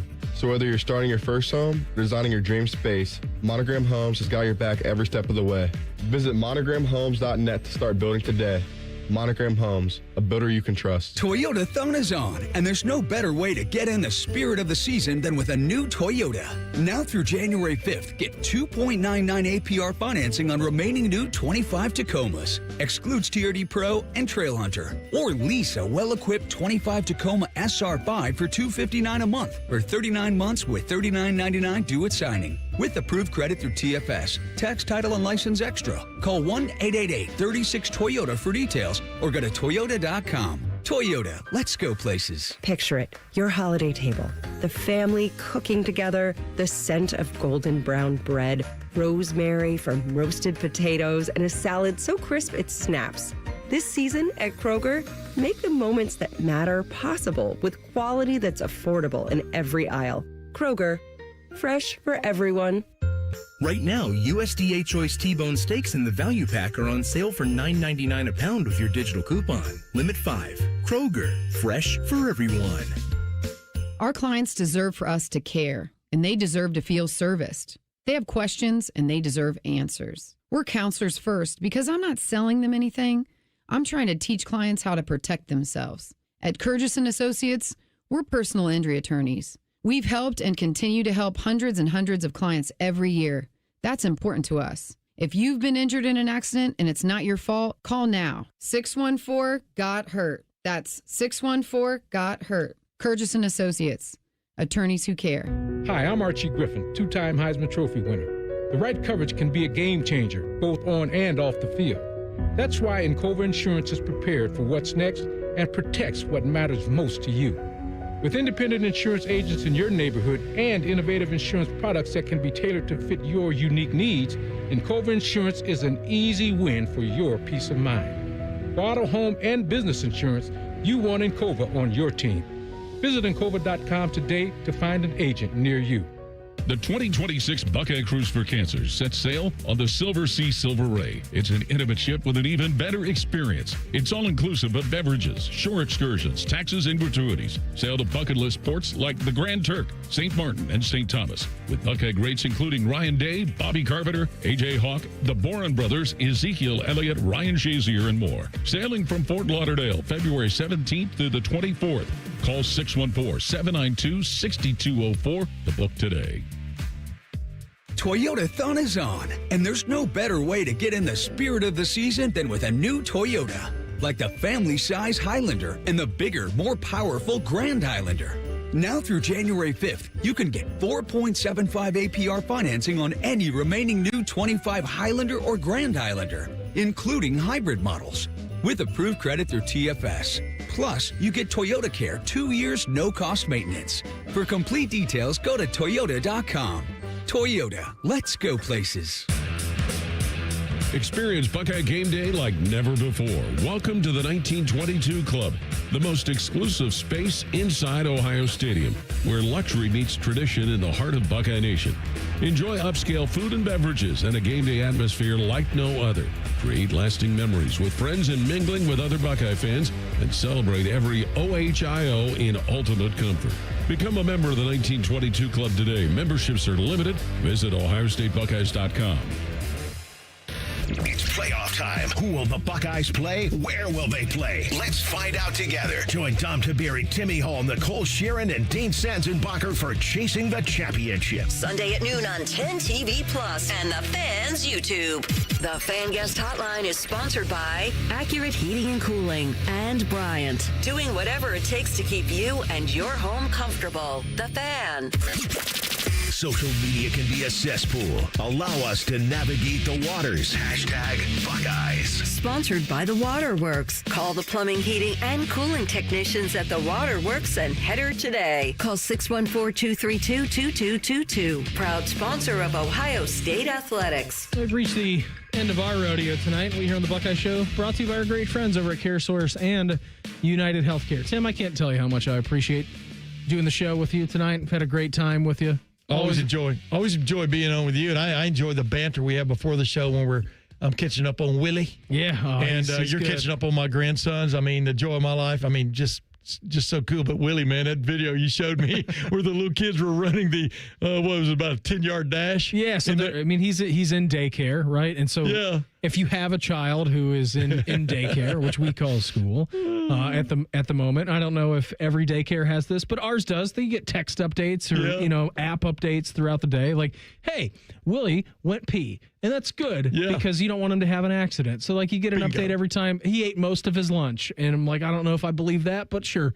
that sounds good. And then they send you pictures and videos to make sure that your child is okay, and they were in what's called the rumpus room, right? Yeah. Like when there's snow on the ground, if it's raining, they have an indoor space where they can run around and rumpus, go crazy. Just rumpus, just have a great time. And they sent us a video, and I'm sure they sent it to all the parents. And there's probably, I don't know, 10, 12 kids in his class, all have a great time. between the ages of 2 and 3 years old. You can imagine what it's like for the teachers, and they do a terrific job over there. And everyone was lined up against the wall, and they were doing what you said, like a 10-yard sprint. Yeah, that's what they were doing. And I'm looking. Wait a minute, set it all up, because most of them go by, and then one little kid's going really slow. Yes. And he goes by, and you go. And I'm even looking on the wall. I'm like, where is Willie at? Like, where is he? Because I can't see him. I can't identify him. And I'm like, well, maybe he's in the bathroom, right? Yeah. Like, maybe he's in the bathroom. And I watched this video over and over and over again. I'm like, I don't know where he's at. So I let the video just finish. And at the very end of this entire video, you see him just like a dash of lightning across the screen with one of these, like, they call them squirrel bikes. He's pushing it, and he wasn't in the race, but he was pushing this basically like a little blocking sled across the frame of view of this phone. Fast. Yeah, fast. And he's looking at the camera And while he's doing the camera, yeah. I'm like, 1, what a ham. That makes sense for what he's doing. 2, we need to get you on the football sled. Yeah. Because that was some pretty good form that he had. Absolutely, man. I mean, they're the best. Kids are I the just best. like the way he looked at the camera and was like, hey, look who I am. I'm different. He's awesome. So he's having a good time. I did see this from Awful Announcing, and they ranked the 2025 college football announcer radio rankings. All right. Mm-hmm. So they did that all the way from like 70 all the way down until number 1.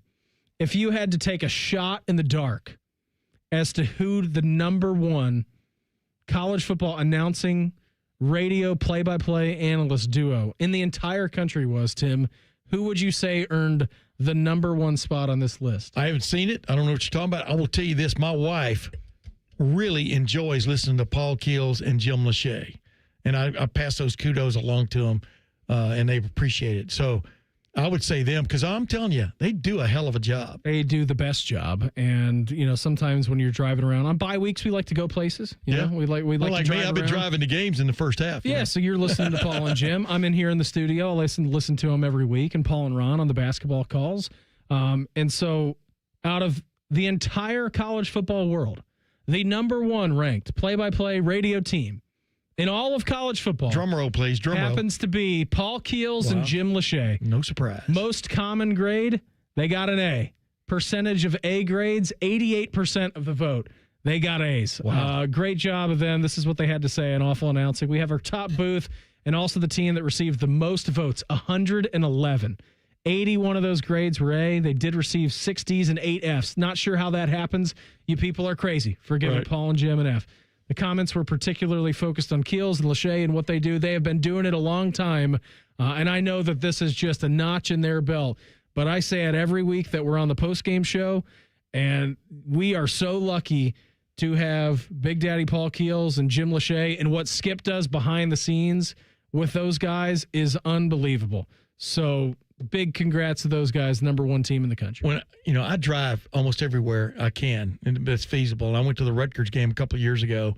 Spent the night in Harrisburg, Pennsylvania, east side of Harrisburg, and then after the game, drove back to Harrisburg and spent the night in the same hotel. Okay. And I'm driving home on Sunday, and I'm listening to the Browns broadcast, and I'm going radio broadcast. I'm going, wait, man, that guy sounds just like Paul Keels. And What's it was he doing an NFL game. And it was Paul Keels who had called in on an emergency basis to fill in. What was the announcer that just passed Jim up Donovan, there? yeah. And I'm just going, wow. Seamless. And Paul is on another level. They're the best. That's my take. Yeah, they're the best. Big congratulations to them. I don't need to tell you that. We know that they're the number 1 team in all of college football, and I can't wait to listen to them tomorrow beginning at 6:30. How excited are you? Are you more excited to do the tailgate show, or are you more excited to actually get parked in Indianapolis to get your boots on the ground at Lucas Oil Stadium? Well, everything worked out for me so well last week going to Michigan. It's hard to believe it could do it again, but I-70 is always a toss-up. So I will be. I've got a really good parking pass, so when I get there, I'll be close to the stadium, as the old saying goes. But like I said, I'm curious about this Indiana team. On whether this Indiana team can play 4 quarters with Ohio State. I don't know about you, because I think it's a really good team, but this is a deep, focused, and like I like to say, methodical Ohio State team on both sides of the ball, and the defense gets better as the game goes on. it's the opposite of where you find things in the defense you can take it.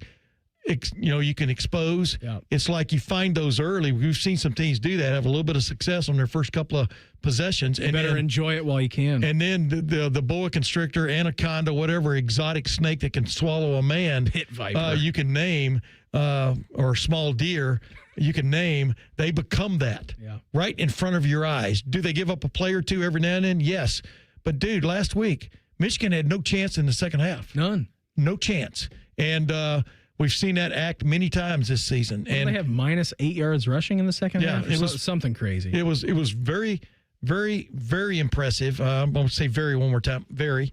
But the bottom line is, can they do that against a team that's number 2 in the country and is one of the top offensive teams in the country based on stats, and then also one of the clutch teams in the country based on the way they pulled out some wins this year? I'm talking about Indiana. So I'm so curious about this. I mean, Indiana is awesome, too, in the trenches. I think that's been the biggest difference from maybe last year's Indiana team to this year's Indiana team. Like, offensively, last year, you look at them and Curtis Rourke had them humming, and they came to Columbus and kind of got upended by Ohio State. But that was a close game, Tim. They had a couple of goal line stands. Ohio State had a goal line stand. You had Caleb Downs with the punt return, which kind of lit a fire in the place. Boom, they were off to the races. You get the Will Howard video of him stomping out the sig on the sideline. But that was a very close game, and this was at Ohio Stadium. I am fascinated to watch tomorrow what the fan difference is going to be, because there'll be a lot of red. There'll be a lot of red over there tomorrow. That's a home game for Indiana. And I know the Buckeye fans travel well, and we're excited to get back to Indy for the first time in 5 years, but there's going to be a lot of Hoosiers in that building. Yeah, and there's really nothing like a nouveau fan base, because, when Ohio State would travel to Indiana in the past, that's when Indiana would take its stadium picture every other year, because the place would be filled with red. Yeah.